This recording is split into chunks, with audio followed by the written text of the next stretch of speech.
Yep. Sure. Ready? Yeah. Okay.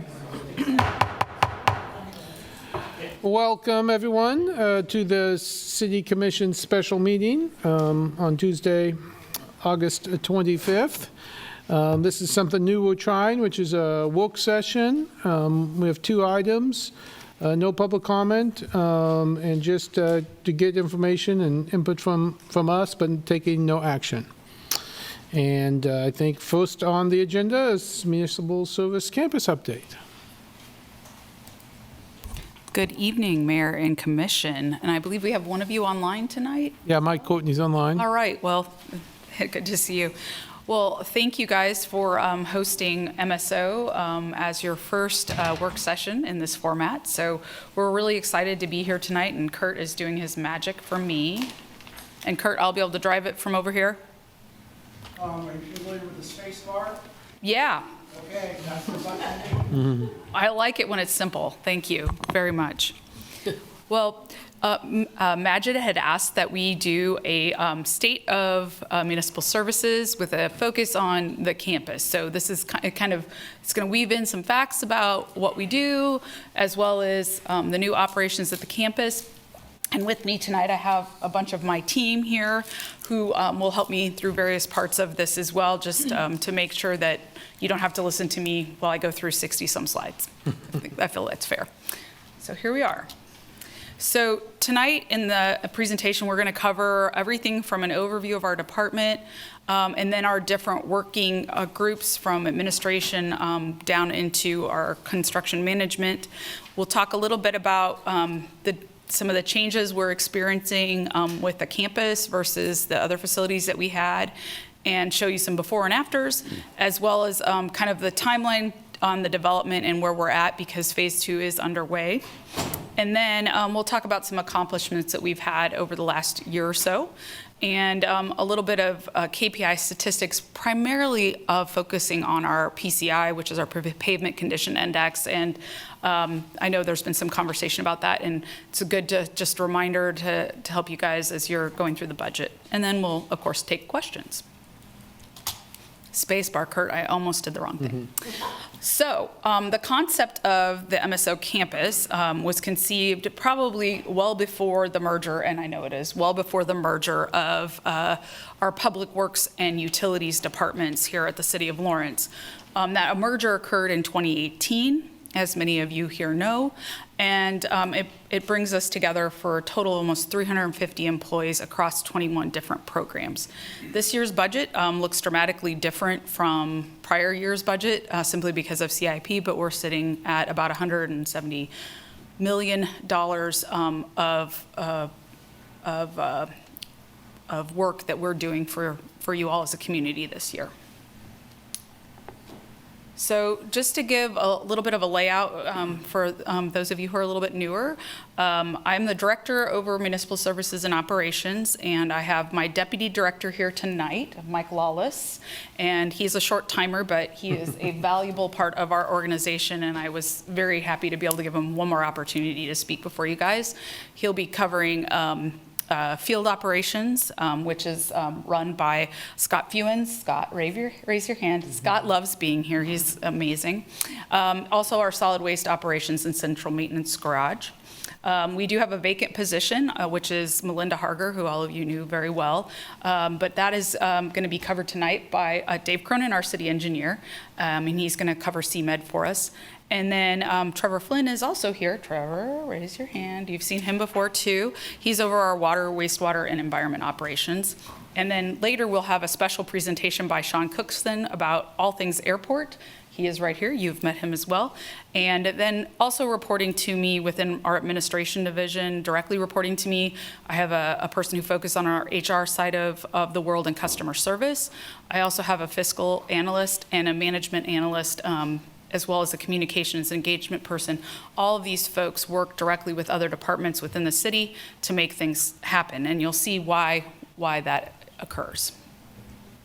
So just some statistics about the campus that I think will be interesting to you all. We've moved in about 150 individuals. from 11 different divisions of MSO. And that's 17 different budgetary programs, whether they're general fund or non-general fund. 4 different operating funds are working there. So general fund, water, wastewater fund, the stormwater fund, sorry, I want to say that, and airport funds. And as well, Kathy Richardson has joined us out there too in an office with our environmental sustainability group. So phase 2 will be located just down the hill from us, and it is well underway. And we'll talk a little bit about that at the end. And then phase 1 is about 90,000 square feet, just to kind of give you an idea of what we have in our new campus. Our first floor is the largest, with a lot of garage bays included there, and workrooms, things of that nature, and a large conference space that you can see in the picture there where all the glass is on the first level. And then the second floor houses about 116 different folks in offices and so on and so forth. And again, this project has been going on for not quite 10 years, but getting close. Another fact that should be some excitement, we will achieve LEED Gold certification, and there's still a possibility of higher yet on this project, but we know that we will achieve LEED Gold, which is meaning that our property here is very well insulated and set up for solid management and ownership over the next number of years with good quality materials. So that being said, here's just a quick glimpse of all of the programs that are now operating out of the campus, from A to W. We don't have C. I've not come up with that one yet, but here's what we have. So you can see the large different areas that we're covering, and it has been absolutely amazing to get to run into people on the daily basis from these different areas that we might not see in 9 months. So the next part that I will be covering is my administration division that I directly oversee. We are responsible for a number of things within the department, and I just thought I'd give you a few facts about those. You can see the broad areas on the slide. We are APWA accredited department since 2022. And we are up for renewal of our accreditation. We'll submit things here in the next few months, probably be reviewed again in probably late January, early February timeframe of 2027. We are in, out of the 40 chapters within the accreditation manual, we are part of 34, and within those there are many different components, some of them up to 36 different pieces within each chapter.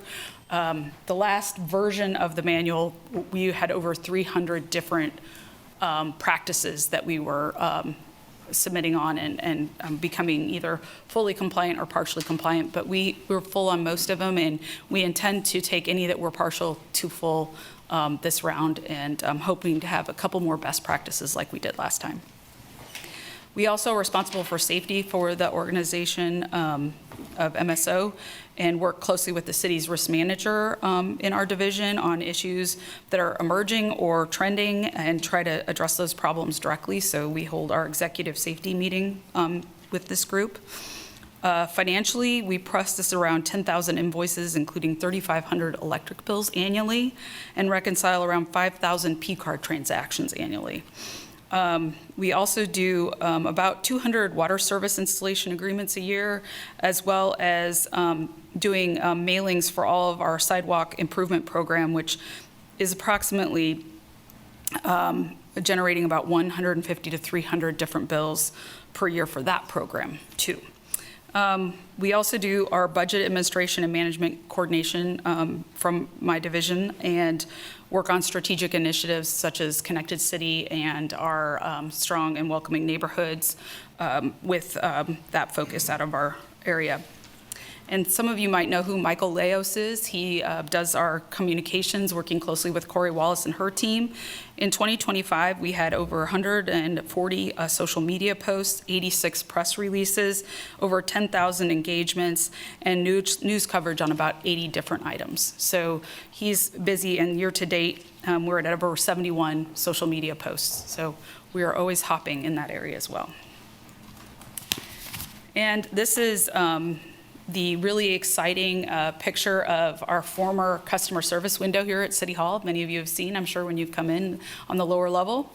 And what you can see on the right side is the new customer service and fiscal management areas within administration and the collaboration that's occurring. It's wonderful.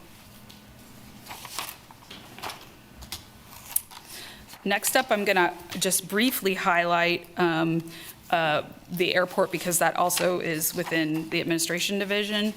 And Sean Cookson will be doing a detailed presentation, but just to give an understanding, because I've had people ask, well, what does it take to run an airport?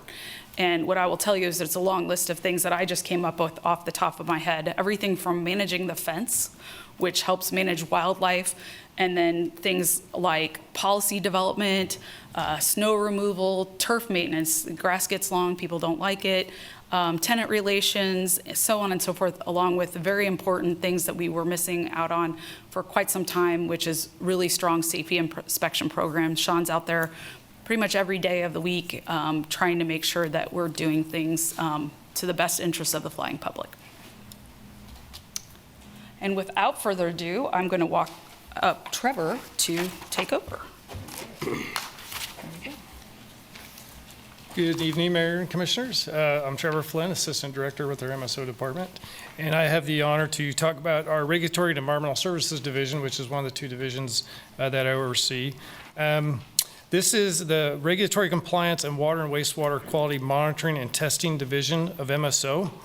Our key functions include laboratory operations, permitting state and federal reporting, stormwater pollution prevention, industrial pretreatment, cross-connection control programs, or backflow, our household hazardous waste, compost, and our farmland remediation programs. This division includes 3 distinct sections aimed at achieving the goal of supporting a healthy and sustainable life for Lawrence residents. The environmental programs section is responsible for achieving the compliance with the city's municipal separate storm sewer system, or MS4 permit, responding to illicit discharges, environmental incidents, and administering several of our environmental programs, including the fats, oil, and grease program and the backflow prevention program that I mentioned, as well as issuing land disturbance permits. Our team additionally performs outreach and education activities associated with these programs, including hosting the recent e-waste recycling event, as noted here in this picture. Additionally, our environmental team manages and operates the household hazardous waste and compost facilities. Our HHW facility processes household waste from approximately 3,500 households each year, diverting around 180,000 pounds from the landfill. The compost facility accepts and processes grass, leaves, and brush from the City of Lawrence residents and municipal operations and turns this into compost and wood chips. Both products are distributed to the residents and city departments, with over 21,000 tons of material diverted from the landfills that is brought to the facility each year. Other than our scheduled on-site operation team members at HHW and Compost, this work group, along with our farmland remediation manager, is located at the campus. Speaking of our farmland manager, I also want to reiterate that the construction of the MSO campus is a critical component of the approved remedial action plan for the site. Not only does the campus provide a beneficial reuse to the property, but it also provides an important remedial component to the site with impervious surface that functions as an impermeable cap to prevent rainfall infiltration into the impacted soils. Prior to settling in the campus, the environmental team has moved 4 different work locations in the past 3 years to accommodate construction at the Kansas River Treatment Plant, and then the City Hall staff had to move out to Swan. So prior to moving to the campus, they went from cramped desks in the hallway at the Kansas River Wastewater Treatment Plant to Swan in North Lawrence, and then they were relocated to repurposed and undersized cubicles in Kresge when our City Hall team moved to Swan. Here you'll see the team working in one of our new collaboration spaces on the campus, along with their old cubicles at Kresge that they certainly won't miss. Now I'll turn it over to Mike Lawless to discuss field operations.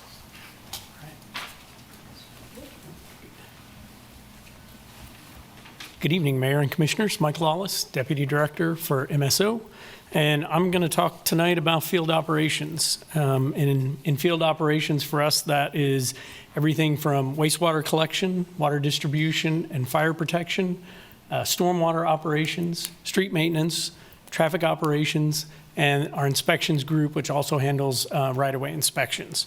That group encompasses about 95 people. And we'll kind of go through each one of these, and then I have a little wrap-up there at the end. Spacebar. All right. So we'll start with water distribution. It's kind of, oops, sorry. Back up. There's something covering the top of my page, so that's all right. So we're going to start with water distribution and fire protection. That group is responsible. We have crews that work on water breaks and any system repairs that we have on those mains that we have. We do in-house water main construction.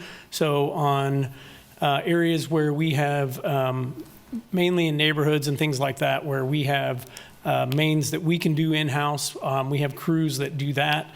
We have a new function with that group now with lead and copper to comply with the revised lead and copper rule, where we have to get rid of any lead service lines or any galvanized that are upstream of lead.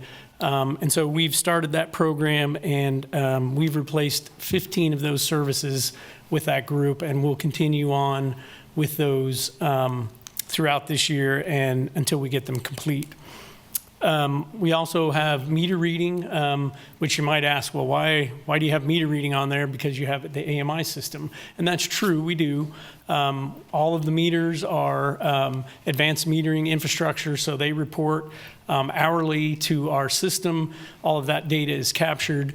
And so we've gone from over 12 people when I started in the utilities department that did meter reading, and we're down to 4 that we can do with this automated system.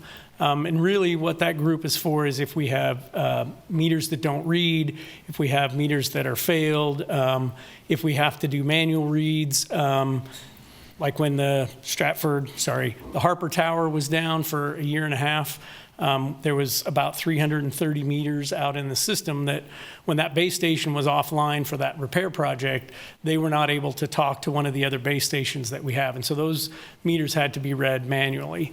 That group is also responsible for our shutoffs. So if people are to get shut off, we have to have somebody to go out and do that. So that's what that staff does.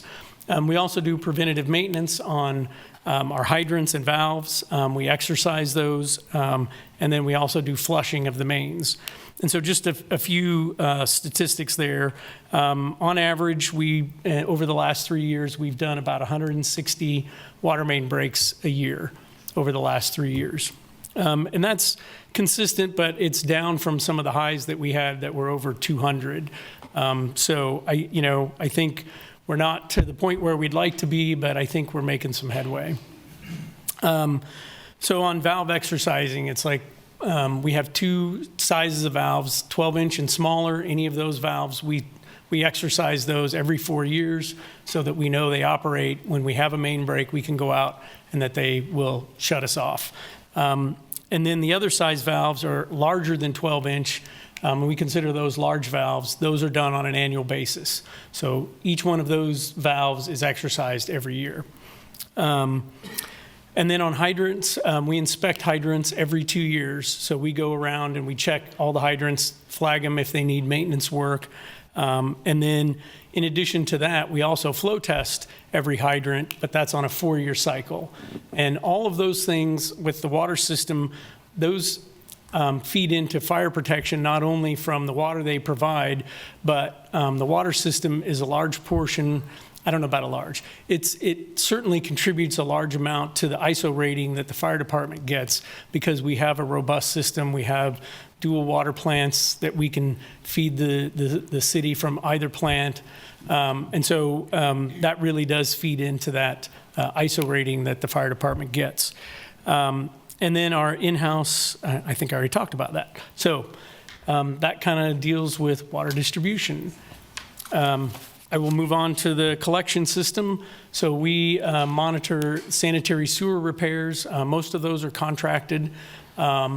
We also do preventative maintenance where we clean for fats, oils, and grease or fog.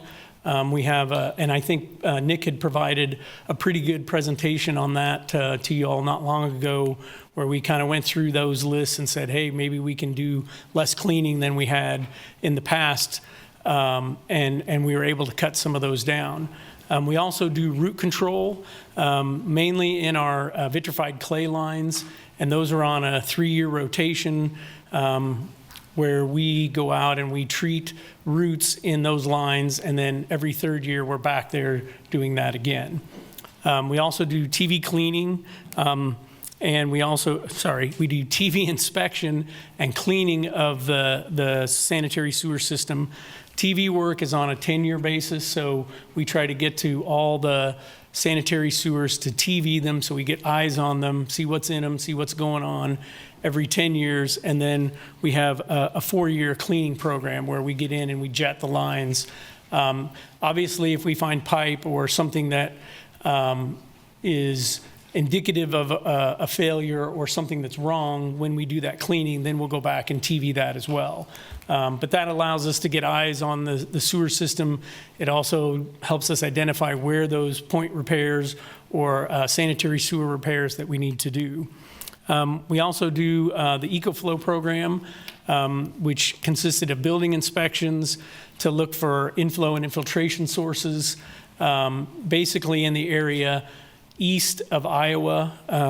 And on that program, we've done over 7,000 structures that we've been in, and we've repaired or removed almost 2,300 I&I sources in that program. We feel that's been pretty successful. Right now, we're finishing up about 90,000 feet of cured in place pipelining to line those clay lines so that we can do that a lot cheaper than we can to dig up and open construct new sewers. And so the sooner we can get those lined and have that additional structural capacity, then that gets us in a much better shape, and we can kind of extend the life of those sewers rather than having to go to a repair in place. And then lastly, I would say that the last manhole project that we did was about 3 years ago, and that was over 800 manholes where we went in and either lined or repaired those manholes to take care of any inflow and infiltration that was occurring in those manholes. Next is stormwater. And again, I think you've heard about this as well. We didn't have a real good information on our stormwater system. I think we went on a pretty ambitious project to go out and ID, assess, TV, and clean the stormwater system so that we kind of know what do we have, what condition it's in, where's it at, because in some cases we didn't even know where it was at. We had maps that showed things that weren't there, and then we had things that weren't on the maps when we went out to do locates for anybody that was digging. And this project got us in the arena of now we know where things are at.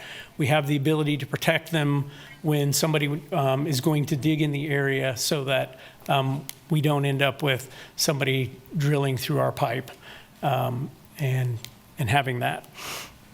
In terms of stormwater repairs, the Asset ID program identified areas where we had and needed repairs. We also find sinkholes every now and then where we're out looking at something and there's a sinkhole or something in the road. We have crews that go out and do those pipe repairs so that we can make sure the road doesn't collapse or somebody doesn't fall in a hole and get hurt. We also do street sweeping and inlet inspections, and those things feed into our MS4 permit that Trevor's group deals with. So those count for points that we need to make sure we are meeting the obligations of our MS4 permit. We are also responsible for levee operations. So we have almost 16 miles of levee, including the main stem Kansas River as well as Mud Creek. We're responsible for the top of the levee, so the surface on the top of the levee, we have to maintain that in good working order, as well as the riprap that's on the riverside. So as that's aging out and it gets old and it basically crumbles, we're out there on an annual basis putting in additional riprap to protect the levee in the event of a large flood. And then lastly, we also do ditch dipping. It's kind of an odd term, but it's basically just reestablishing the ditch where we have open channels.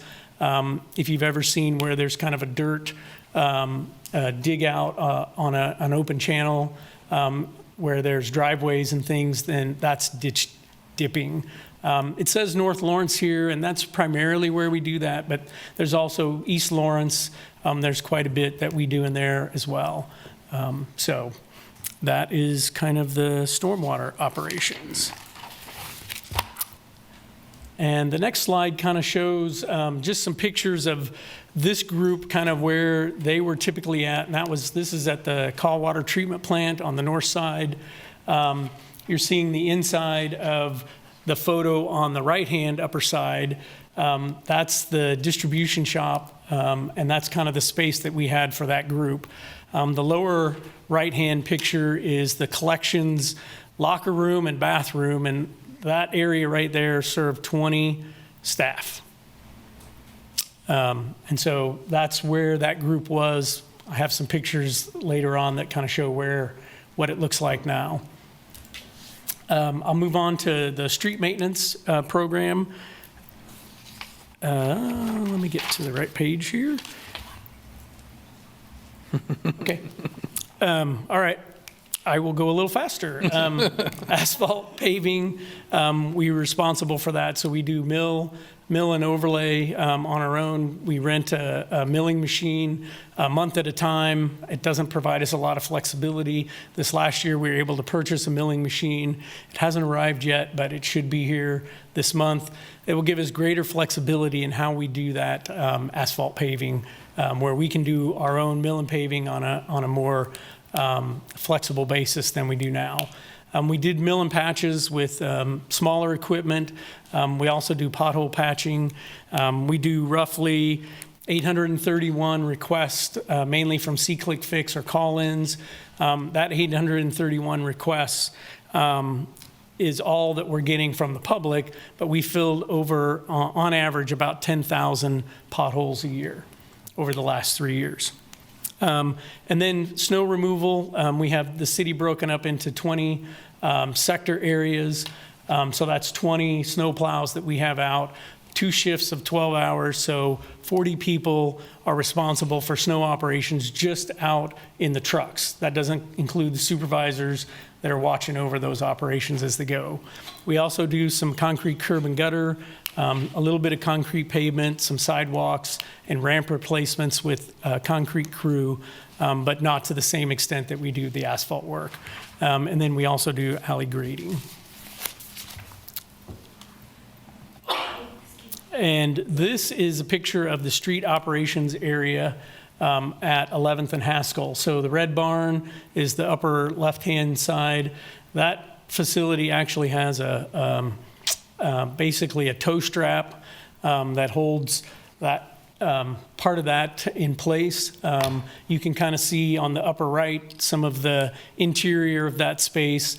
And then the lower right-hand side is where we have our sanders. And while it doesn't look that bad, we're in a floodway here at this location. And right behind the grass and the trees in that picture is the creek.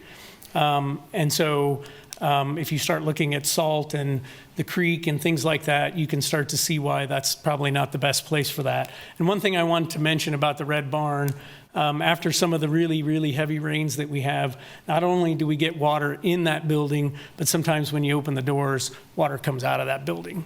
Like the water goes in, the water comes down on the outside, and then when you open doors, water would come out of that building. Next is our inspection group, and they were at the Kresge building off of North Iowa up there. And we have 10 city inspectors and 4 locators to deal with all the underground infrastructure that we have. The inspectors inspect not only our capital improvement projects, but they also inspect the private development projects. In essence, anything that we would be given or inherit inherit from a developer when they get done. So any of the streets, water, sewer, any of the things that we've talked about, they're out there inspecting it to make sure that it meets the intent of our technical specs and the criteria that we've established for that. As I said, we also do underground locates, and lately that's been driven by lots of fiber work. If you've noticed, there's fiber contractors everywhere, and that keeps that group very, very busy. We also have an inspector assigned to right-of-way inspection, so the right-of-way permits that we issue, we have somebody that can go out and verify that they're following the permit. But that's the first person that gets pulled to project inspection if we're short or we have more workload than the inspectors assigned can do.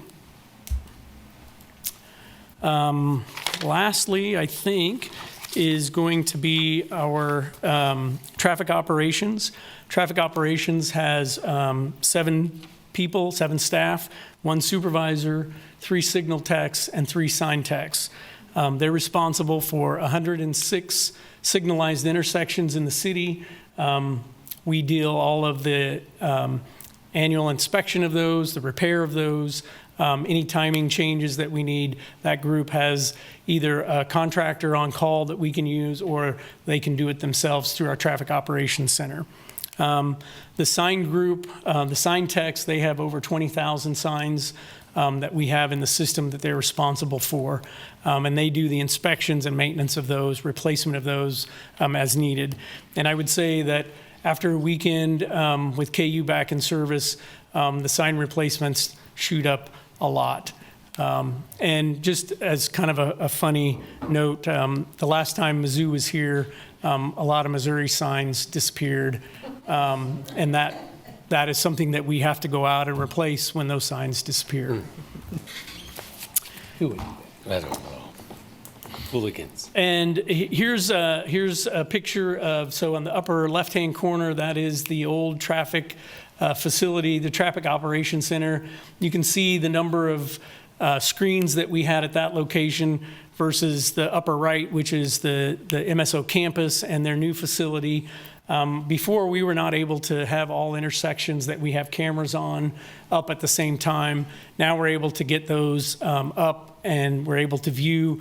And if you look at that lower level, there's still room for expansion because not all of the signalized intersections we have are on fiber and have cameras. So as we get those last intersections on, we have the ability to expand that facility to take on the new intersections and the cameras that we get from them.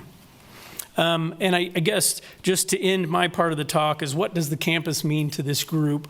They were in 4 separate locations. They have a lot of overlap in what they do, how they work together, and being separate like that, it was traveling or it was supervisors trying to relay that information. At the campus where we're at now, those groups are all together. They have the ability to talk to each other, interact with each other. The engineering group is right there because everything they do is related to engineering in some sense, where the group has projects or what they do, and they're able to go find those engineers. Instead of I have to schedule a meeting, I have to find time to do it, I can just walk over there and talk to them. And that's really what I think the campus brings that group is it's a lot more efficient and a lot more collaborative than we were in those separate locations. So, thank you.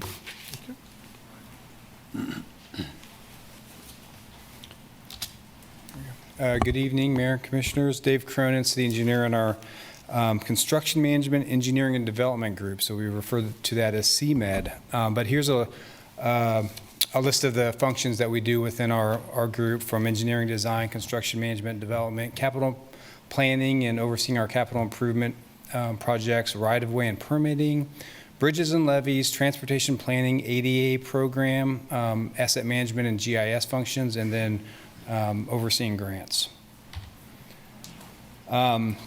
So within our engineering group, so we oversee traffic, stormwater, water, wastewater, big engineering programs, also work on facility projects, plant projects.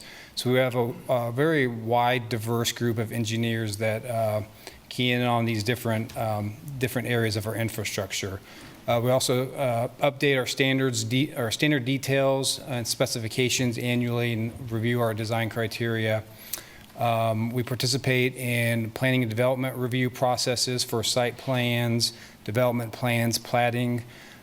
We review studies associated with planning for sanitary sewer, drainage, or traffic studies. And also, like I mentioned, oversee do a lot of project management. So we administer private public improvement projects that are being done for development. Work with our operations staff on our maintenance plans and projects, and we also oversee our capital improvement plan. A few stats from our fiber and right-of-way management group. Mike kind of spoke about this a little bit, about the inspection of it. We had 761 permits last year. We're already on pace to eclipse that this year. One of the assets we don't talk about a lot that's, I think, very critical for the city is the city-owned fiber optic cable that we have that connects our buildings, it connects our traffic signals. Mike spoke a little bit about that and showed you the traffic operations center, but we have over 80% of our signals now hooked up to fiber, so we can remote in, change timing, see conditions, and it's a lot more efficient than going out and diagnosing in the field. A couple programs listed here that we interact with the community on. Our neighborhood traffic management program that deals with traffic calming. We've done education programs in the past, worked with PD on enforcement a little bit through that program. And our non-motorized bike ped prioritization program. So that's a set-aside amount of funding in the CIP that we go through prioritizing based off of different criteria to kind of give us an idea on what the priorities for using those limited funds are. And then the sidewalk improvement program, so that kind of got molded into the right-of-way transition plan here over the last year. And so Evan Corienta, who came and spoke with you recently, oversees that plan and program, as well as our facilities transition plan, which is upgrading city facilities to ADA compliance. Our transportation planning group is within CMed, and so as you probably know, every 5 years we update our transportation plan. So it's T2050. That's a 20-year horizon plan that gets updated every 5 years. It's federally required. We have a transportation improvement program which outlines the projects that are being done in the next 4 years. It's fiscally restrained to projects that are funded. We're required to update and submit those. And then here's a couple of other plans that we update periodically. Our Vision Zero Transportation Safety Plan, which we approved a couple years ago, the Lawrence Bikes Plan, which the MPO is updating this year, the Safe Routes to School Plan, and the Lawrence Pedestrian Plan. And then our Asset Management and GIS group.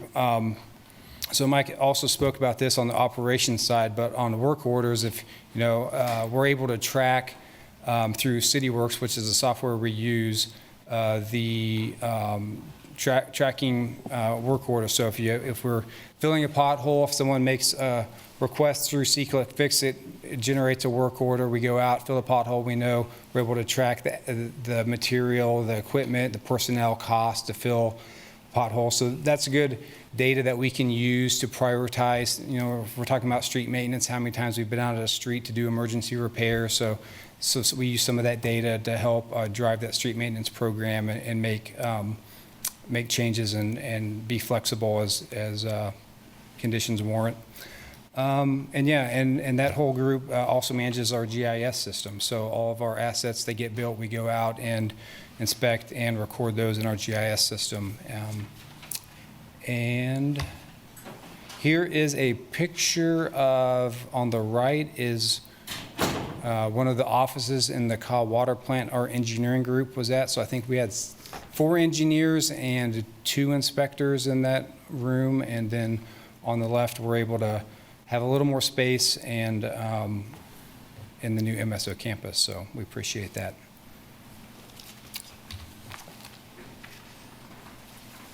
And I'm here to bring this presentation to a close.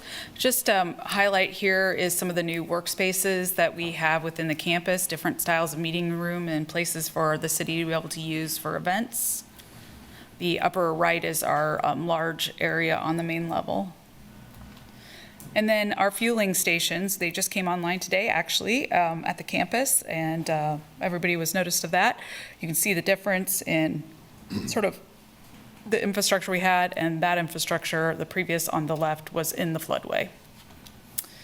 Wash bays, those just came online today too, so we had 2 big events today as far as the campus was concerned. And the former areas there in the upper left by the central maintenance garage. Just again, quick timeline, 2019, and then what you see here is June 26, phase 1 was completed, and we anticipate completion of phase 2 in November of 27, so that's coming up real fast, I think. And here's just a shot of what central maintenance and solid waste space looks like at this point. It's actually got a little more concrete as of today. This is our groups. They're going to get 2 additional wash bays when they move in, as well as centralizing the motor pool, and we'll be taking down the other fuel islands when everything else is moving. This is where they're currently at for central maintenance, just so you can kind of see the space they work in currently. They're at 11th and Haskell. Our solid waste group, there's about 82 employees in this group, along with the 17 for CMG that will be coming over in that second phase. And this is where they currently meet for the 82 folks who start out every morning to go do our solid waste here for the city. And that's their current set of lockers. And this is what they'll be moving to here in November of 27, which you can see on the upper left, the far distance, that's the current existing building that we've just been talking about. And this is just, like I said, down the hill, and another large cap on our farmland remediation. Again, I noticed this earlier, and just a reminder of connected city and strong welcoming neighborhoods. The solid waste component sits under the strong welcoming neighborhoods. These are the variety of different key performance indicators that we're tracking for the strategic plan in the community. And in an interest of keeping moving, these are also on the city's website. You can look under the strategic plan and see some of the information that we have out there, including resident satisfaction from our latest resident satisfaction survey, and other facts about pavement condition. And I'm probably going to have Dave come up with here on this one, Dave Cronin, but just to be able to share with you our functional classes by lane miles, which is, I think, of some interest. If you haven't seen this pie chart before, we do keep a dashboard internally where we track a lot of this stuff. But what you can see is the bulk of our work, the 56%, is where we haven't gotten to in the last push of about the last 5 years on our capital improvements. And so with that, Dave, do you want to walk through this? Okay, this is some of our other numbers, and again, in an interest time, I'll keep moving, but you can see our current street PCI is around 62. And here's by functional category. Do you want to talk through that one a little bit? Yeah, so this kind of shows you the different groups of rating by classification. So arterials, collectors, and locals, very good, good, fair, poor, and very, very poor. So that's basically goes across our pavement condition index from 0 to 100. And so 70 is really the bottom of fair. That's where we're trying to get to, is a 70. And so this slide here, I can't see the whole thing. I know. So this slide here kind of shows you the condition of all the streets by the area. But overall, when we did our last assessment, driving the van, which was in 2023, we had a 63.1. We're doing that again here this fall. We should get the data here pretty soon. We do that every 3 years. We did, based off of our asset management modeling, project that with the funding that we had spent in 24 and 2025, we were going to be around a 62.3. So we'll have probably a better idea once we finish our asset collection here this fall where that actually lands. But here below that, you can kind of see where we are at PCI by those different classifications of streets. So arterials, collectors, and locals. So we've put a lot of work on our arterial streets. We've put a lot of investment and money into primarily reconstructing some of our bad arterial streets, Wakarusa, Castle, Iowa, Bob Billings. 23rd Street projects that we've been, over the last 15 plus years through capital sales tax have been investing in that. But, and also moving forward, that we've really caught up on our arterial streets. We still need to do routine maintenance on those, but our focus is going to be on locals and collector streets. So eager, we're spending more money this year on our local streets than we have previously and collectors, and so be looking forward to seeing how that translates into our overall PCI. And then I shared this with the commission last fall, but for the new commissioners, the overall backlog when we're looking at running the different models is around 85 to 105 million, just a range of backlog. And that's the money that if we spent that amount of money today, we could bring the PCI to a 70. So we know that's unreasonable. We're not going to just get $100 million to improve the streets. So it's more of a gradual improvement that we're striving to keep improving the PCI, and we can do that through funding, and we can also do that through strategy. And that's what our asset management group comes into play, and doing the right treatment at the right time to have the lowest cost to maintain our streets. And Yep, and just quickly, some of our accomplishments that you may be aware of, but just to iterate those again, we finished Maple Lane. So if you've been through that area, you'll see a nice new roadway there. We've also completed the improvements, and some of you were able to celebrate that with us at the Kansas River wastewater treatment plant. Phase 1, obviously, that we've been talking about tonight, the site grading on Phase 2. We've also continued the work on our asset management program, building out our new CityWorks platform. And this year, we're focusing on the last 3 areas, which is facilities, airport, and parks and recreation. I didn't miss one. One more? Plants and solid waste are still to come. Oh, plants and solid waste are still to come. I forgot about solid waste. Okay. Yes, so we're working on that transition. It's a huge lift. And then, of course, we've been working on the corridor study for North Lawrence and carbon-activated treatment at the Caw water treatment plant. If you've been by there, there's been some stuff going on there. And just some other things. This year, we've received Best Tasting Water in Kansas in 25, Peak Performance Awards, again, 25 and 26. We are working on our bikes plan with the MPO, and the Jayhawk watershed improvements are on schedule, which has been a major lift. And we have swept 1,200 lane miles of streets this in 25 for our MS4, just as another random fact. And that is it, and we hold for questions. Well, thank you for that presentation and the update. Folks have questions? I do. Yeah. And some of it's for me, some of it's for public consumption, because you guys do, you do have a very heavy lift. It was a great presentation. Thank you all for doing that. I have some basic questions.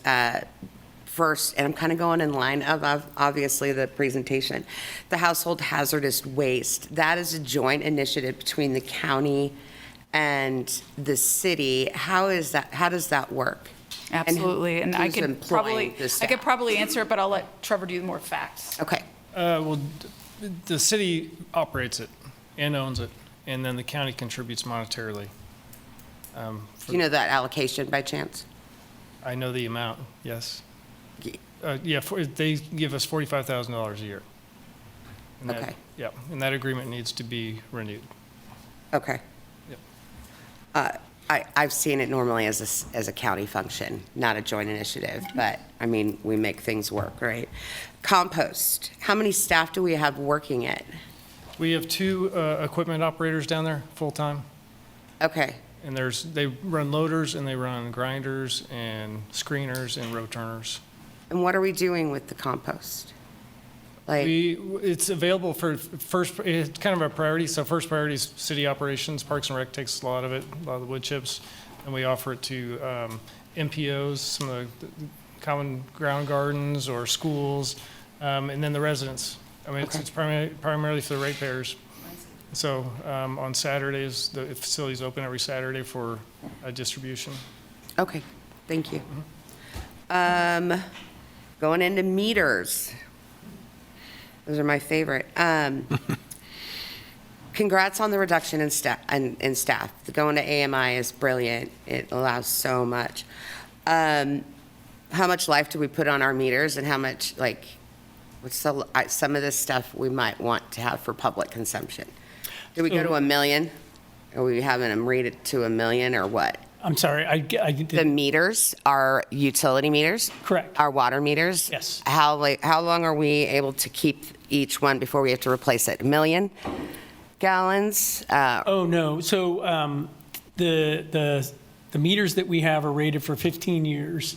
And so that's the battery life on the meters. So all the meters are electronic.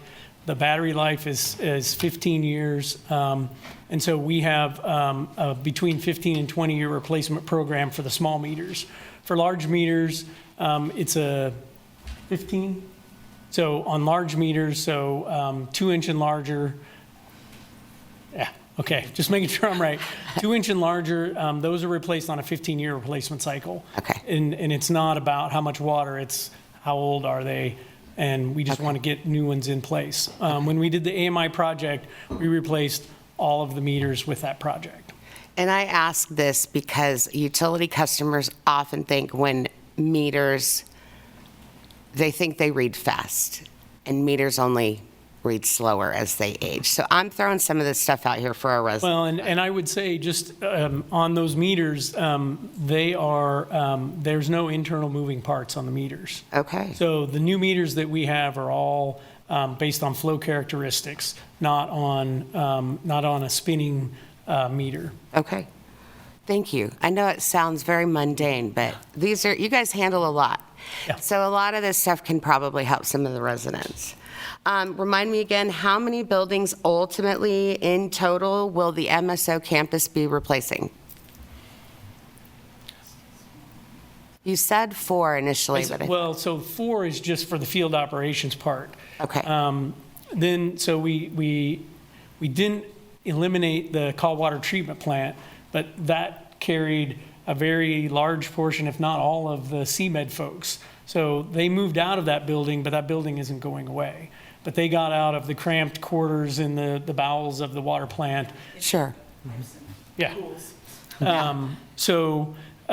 Basically, it's Kresge, which is where inspection is, and household hazardous waste, and that's what we're in the process of doing a platting so that we can sell off the Kresge piece. We have the traffic building at 5th and Mississippi.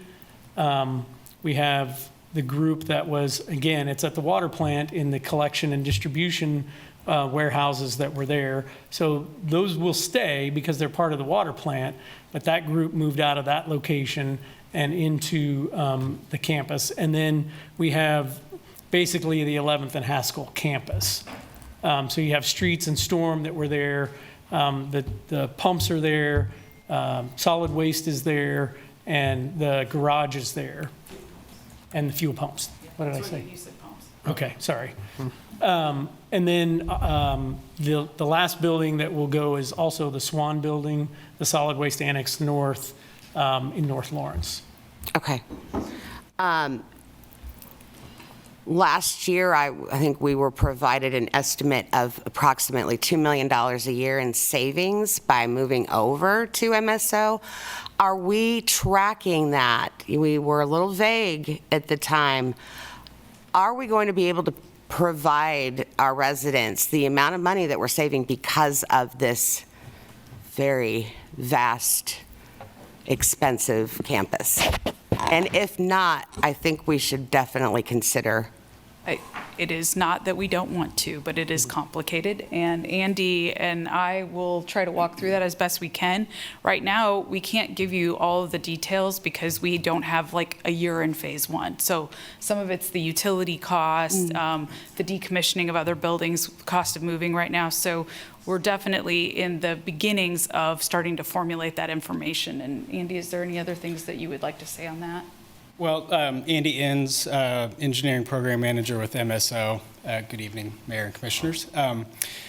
That initial efficiency report was done with the MSO Campus Master Plan started in 2020, finished up in 2021. The $2 million per year was split into things like indirect costs, such as efficiencies of groups working together. It included looking at health-related costs, health savings, turnover for staff. Then there were direct costs such as selling the buildings. There were direct costs such as maybe not having to allocate all the farmland dollars to an on-site treatment or something like that. There were efficiencies from reduced risk, like at 11th and Haskell. I think the total number that we came up with for that was upwards of $21 million of potential loss from all the vehicles and equipment were there. So that's where that number came from. There was a lot of, prior to even building it, prior to designing the campus, there was a lot of guesswork in that report. As we're moving in here, we're able to look back at that efficiency report and say, okay, maybe we weren't quite right on this, or we underestimated it here. And as we start to sell the buildings we've talked about, I think we'll really have a better idea of where that truly comes in. And then we are starting to really look at that as those three options: direct costs, indirect costs, and efficiencies from reduced risk. And then and there may be other categories, but that's just kind of what we thought about. So as we continue to populate that information, we can definitely come back and report on that and provide an update. And we'll have better ideas on water use, electric use. There shouldn't be much gas use because it's only for backup generation. But we'll definitely be able to come back and provide more information on that as we get more information. Yes, and I apologize. I want to make sure that we are tracking it Yep. immediately, right? And not, 4 years down the road. So Yep. I appreciate that. Just want to jump in though real quick on that. The other one I remember being talked a lot about won't happen until we get the central maintenance garage over there, which was having the garage next to all the equipment with actual wash bays and things and storing things inside, and the savings we'll have on vehicles and maintenance. So that comes with phase 2. Yeah, and that was part of the design of phase 2, having solid waste with central maintenance is, I think it's about 40 to 45% of the work done by central maintenance is on the solid waste equipment. And so they'll be right there able to work on that more efficiently. Okay, great. You guys aren't completely done with phase 1, or are we completely done with phase 1 and you guys can bring us back budget to actuals? On the construction side. We're going through punch list items right now. Most of that should have been covered. I'd say we're very, very close Okay, to being done. Yeah, that's- and spent out. Okay. Or whatever we have left in the project budget, we'll be able to report on. okay, and we didn't bond separately for phase 1 and phase 2, or did we? We did. Temp notes we did? Okay. And we've already taken the cash for phase 2? Did we already temp note for it, or No, it's fully bonded. it's fully bonded? It is. Okay. Yep. Okay, and the revenue bonds, I would assume, or? Other GO, okay. When we start talking about inspections, I think that's, I don't know if you're going to want to stick around, I'm not sure. Who gets this one?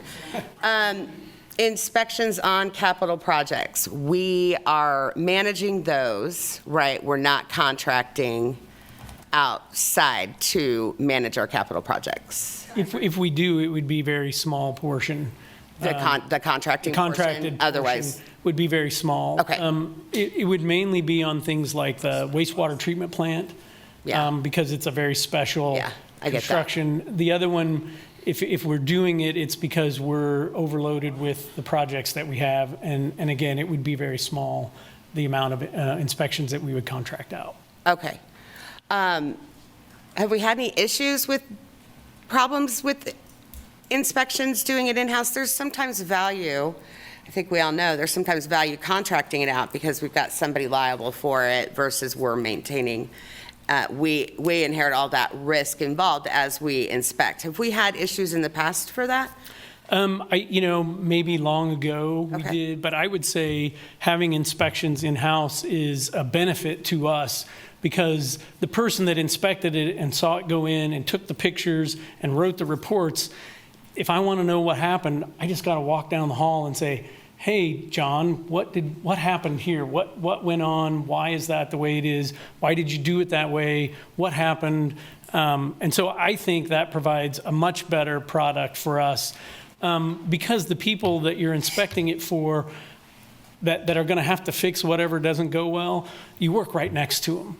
And so there's some accountability in that, I think. Plus, it's almost a pride thing, like, hey, we did a good job inspecting. You guys should have an easier job of maintaining it. Okay. That's my perspective.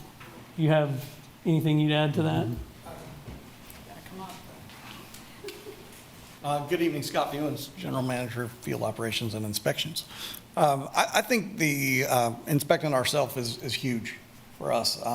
But there's also so much integration, like Dave spoke about the asset management piece. We build it as we go, and that gets lost a little in the third party. They basically inspect and then they hand it to us, and Yeah. we draw it, if you will, showing my age. Not anymore. They hand you something. But the inspectors are shooting that stuff as it goes, taking GPS shots, building it as we go. So to Mike's point, I think there's a huge value in doing it ourselves. Okay, great. Thank you very much. Mayor, could I just insert something? Yeah. I appreciate the concern about the city's liability for us doing our own inspections, but there are Kansas Tort Claims Act protections for municipalities related to inspections performed by city staff. So that's something that we monitor and manage carefully. That's great. Thank you. I appreciate that. It wasn't a big concern, really more out of curiosity. But, okay, I'd like to talk about stormwater. I believe I recognize now and have felt several people not quite understanding when they look at their utility bill. A lot of them can get very frustrated, and we're talking stormwater. Good times. This is an opportunity right now. So we charge a stormwater fee, National Pollutant Discharge Elimination System, our favorite thing that the EPA mandates.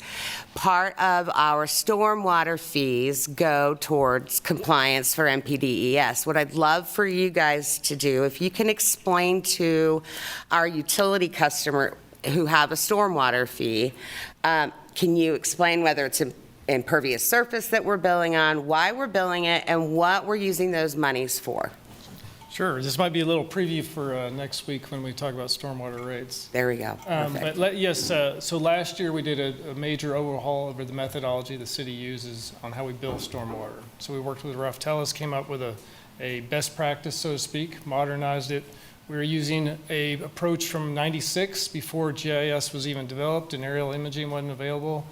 Our consultant and our team was like, if you have impervious surface, that's your stormwater, that needs to be captured and you need to bill for all of it. And those are captured in our ERUs, which is our equivalent residential units. And so part of that update is our size of those units was outdated. And so we went through and our GIS team worked diligently probably for 2.5 years remeasuring everything in the city. And then we got a new median, I think we used the median value, if I recall, of those single-family homes. It was 2,800 square feet of impervious area. That became the new ERU. Okay. So that's what they're getting billed on.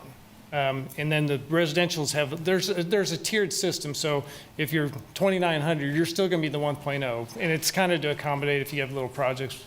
Remeasuring is a big hassle. So it kind of accommodates that buffer.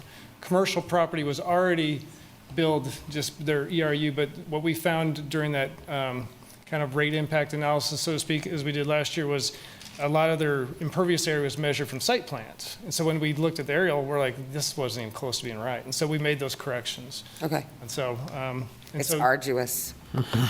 yeah. Unbelievable. Yeah. Let's go ahead and talk about impervious surface and why it matters and what the National Pollutant Discharge Elimination System is ultimately trying to accomplish. Yeah. So and why we care about runoff, et cetera. Well, the NPDES permit for this, it's a city permit, and that's your MS4 permit. And so when we get audited by EPA, which we were the first community in the state of Kansas to get audited for that permit, was they anticipate They come in and they want to see you in the meeting. They said, this is the city's permit. It's not just, Trevor's team's permit. Everyone in the city needs to comply with this permit. And so that is what is basically, we have the drains to river signs on our storm inlets. And so that is, if it drains to the river, the minute it leaves our jurisdiction, it should not accumulate pollutants, so to speak, that would contribute pollution to the streams. And so that is the intent of it. It's a highly, education goes a long ways with that program. And so that is a big capture of what the rates go to, but the rates really are funding those infrastructure projects. We're definitely behind those, but we'll hear more about some of those projects next week. Okay. And I guess this is boring stuff, but I bet there's a lot of folks that don't know this, so let's give it to them. And for my sake, who's handling BMPs when we've got our capital projects? Is that inspection, or are you doing that? On our best management practices? Yeah. Mm-hmm. Yeah, so generally, when we do, the new land disturbance permit has actually helped a lot with that workflow. Okay. So when so our environmental team knows which facilities are getting permit to do the BMPs, and then with the new land development code, that's given us more resources as well to capture information on those. And the biggest thing is to capture the responsibility for the maintenance on them, right? Because that's our biggest concern is that's called a post-construction part of your permit. And as a city, we are responsible to make sure private BMPs and city-owned BMPs are maintained and function as designed. Thank you. I really, really appreciate that. Hopefully you guys will share your snowplow names in the winter. Can the new MSO campus be used in any way, shape, or form as an EOC, which we do not currently have one within the city? Has this been discussed? Look at you guys smiling. Well, we're not smiling. We're trying to figure out how best to answer this question. We do have our traffic operations center that That's what I saw. Mm-hmm. It can function for a component of that. We have not been set up in the methodology that the county is to the extent that they have. Although I would say we have a really nice set of images to be able to share, and certainly the police department's aware of the assets we have and will work with us on anything they need at any given time as well. Okay. Any other thoughts on that team? But no, we have not looked at it in that way, but we have looked at it for its use in emergency situations to help out other parts of the organization and response. Great, great. We have a whole lot of fiber going on. Can we generate revenue from it? Why, yes. Dave Cronin. Call me the finance person who hears cha-ching. Yeah, well, we do have a fiber manager who's looking into opportunities. We set a dark fiber lease rate last year. We revised the policy, and I can't recall what the number was, but it hasn't been an attractive number enough for private companies to lease our dark fibers or fibers that the city owns but are not using.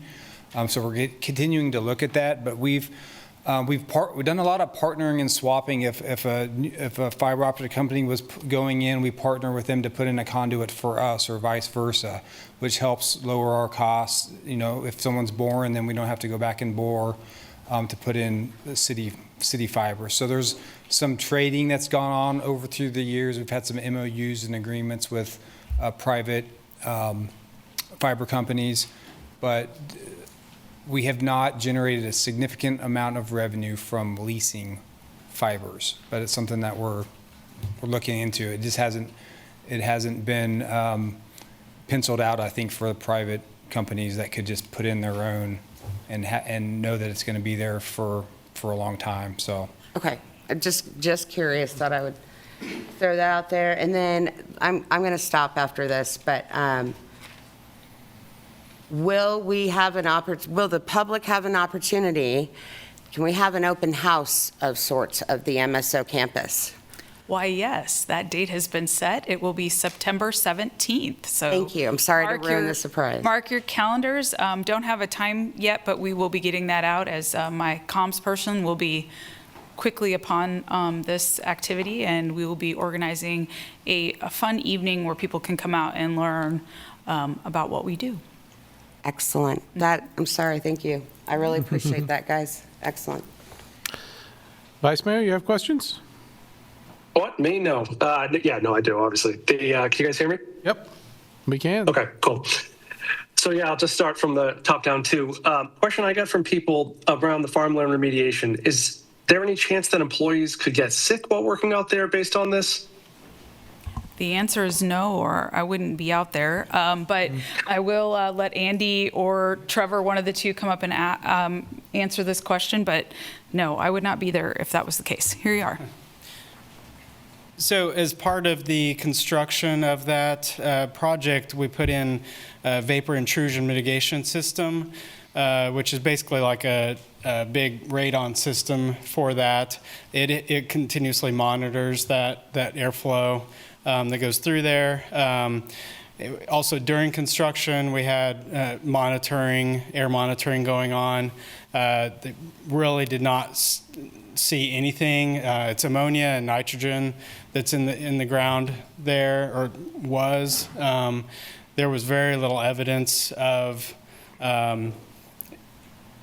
alarms going off or anything like that, and the building is set up to handle anything that is, whether it's radon or ammonia or nitrate, it's set up to handle that. Thank you, appreciate that. Question I had, how many water breaks do we have in a year, and any idea what that pattern looks like over the past couple of years? We did talk about that briefly, but I believe we average, what, 82? Oh, sorry, I cut that in half. That's an aspirational number, 82.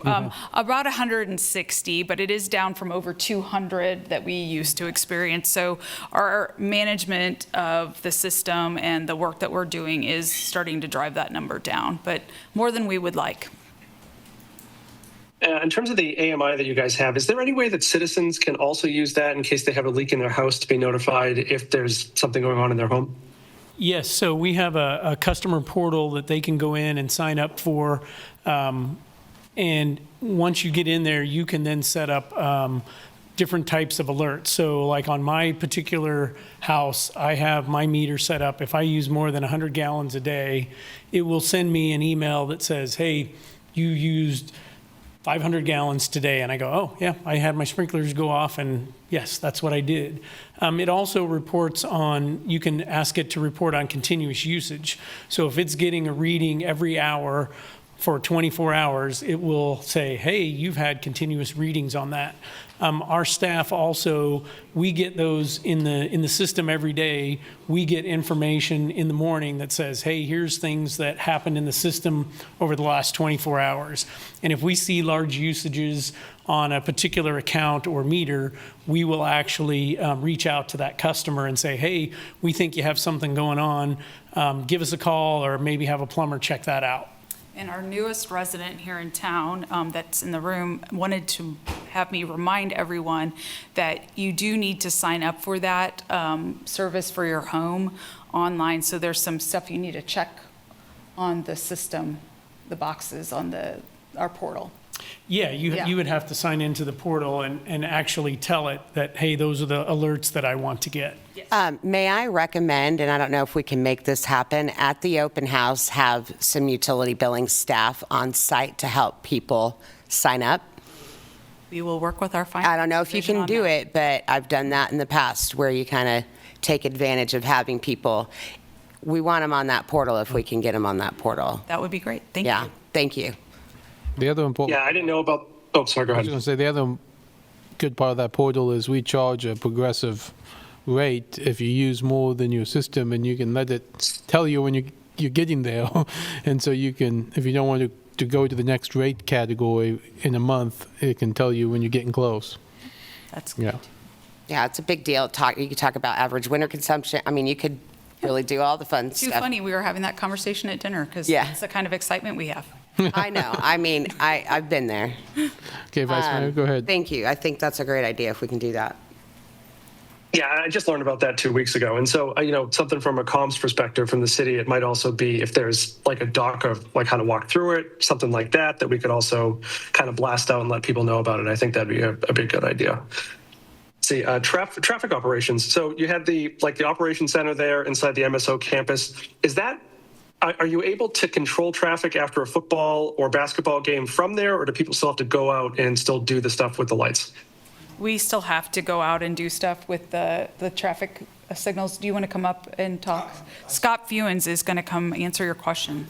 And I'm going to say exactly what Melissa said. So, no, there's some softwares out there that we're looking at, but currently, no. We cannot go out and change the signals that way. Okay. Melissa, you had mentioned that there's, potential fuel in the floodway that, since it just opened within the last couple days, that, at the old plant, there's still some level of fuel there. Is the plan to get that down to fuel's all going to be gone? So in case something crazy did happen between, now and the next rainstorm, there's not going to be an environmental issue? We are actually going to continue to operate that until solid waste and CMG can actually move out. So the importance of having them adjacent to those operations is important. So we will not be decommissioning those fuel pumps until next fall. And then when we do so, we'll be mitigating that site. And if you need more detail on that, we can provide that as we move forward. Okay. Thank you. And then for phase 2, when the building opens up where we can do repairs on trucks, has there been any discussion with the county or the school district, or I believe the new bus system is called Durham, to be able to see if we can also be able to repair some of those infrastructure assets? Funny that you mentioned that. This is not the first time that we've heard people ask about that. We would love to get to a point where we could possibly assist others. Our biggest challenge right now is we can't hire up. So we've added extra positions this year to start trying to hire up for the new building to be able to in-source stuff that we've been outsourcing. And the market is very challenging. So right now we're offering bonuses to staff who refer new individuals to come work for us, and trying to get ourselves built up to be able to even handle just our day-to-day operations. So just this week, as an example, we're down 3 positions in this area, and it makes it very challenging for us to get to the equipment we have currently, and let alone knowing that we have a bigger facility coming online and we are asking for more positions. So we need to be able to show that building going vertical to attract people. That's just my personal opinion. And that's one of those indirect benefits that we will see from having a new building. Okay. Yeah. And so last question about the fiber. Well, it's a 2-part question. So are we putting conduit in the ground every time we open up the ground? Well, Dave? I hate to say we are every time, but when we're doing corridor projects, for instance, reconstructing Bob Billing, 23rd Street, we're putting fiber conduit in the ground. And there was Commissioner Polian said, is there a way to figure out if we're saving money from that? I mean, if you have a remote site that was on some provider and now it's on our dark fiber, I mean, there must be some incremental cost savings from no longer using that service compared to using our own, correct?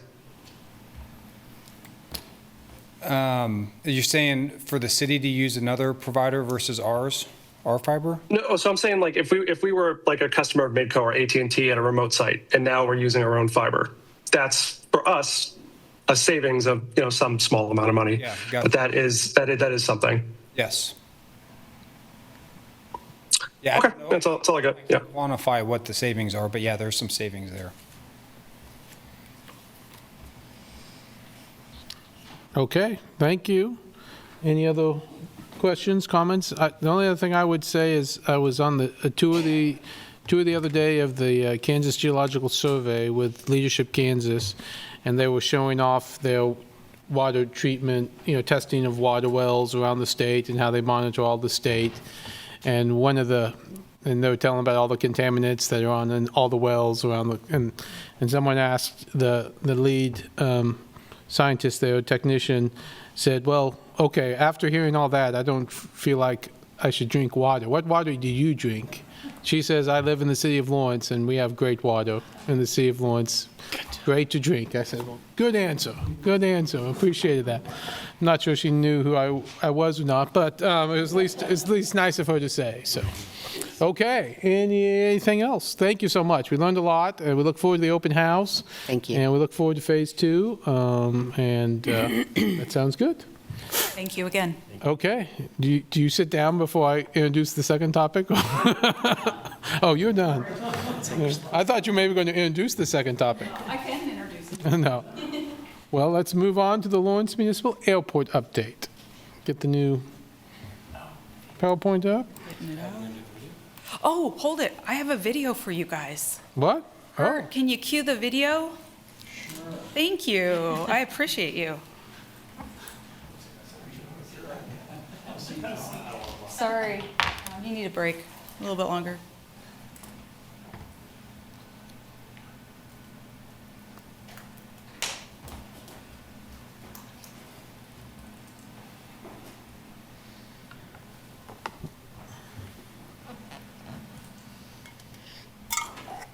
No sound.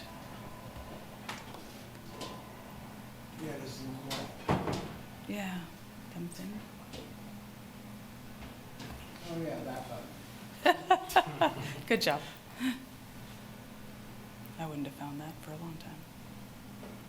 Okay, take two. Decades, city employees behind Lawrence's essential services worked in facilities that didn't meet many basic operational needs. These aging, undersized, and difficult to maintain buildings lacked adequate security, ventilation, and safety systems. Others were located in the floodway, creating regulatory risks and preventing the city from making significant improvements to the buildings. Despite the challenges and constraints posed by these facilities, our team continued showing up and serving Lawrence every day. But they deserved better. And our community needed facilities capable of supporting the services Lawrence depends on, today and into the future. That is why the city built the new Municipal Services and Operations Campus. The city's strategic plan calls for a connected city with well-maintained, functional, and efficient infrastructure, facilities, and assets that support the well-being of our community. The MSO campus puts that goal into action. Instead of essential teams working from nearly a dozen outdated facilities across Lawrence, the new campus brings them together in a safer, more functional, and more resilient environment. A collaborative place built to maintain the city of today and of the future. Phase 1 now provides a shared home for teams including streets, stormwater, traffic, wastewater, water distribution, engineering, inspections, construction management, development, administration, environment, GIS, and asset management.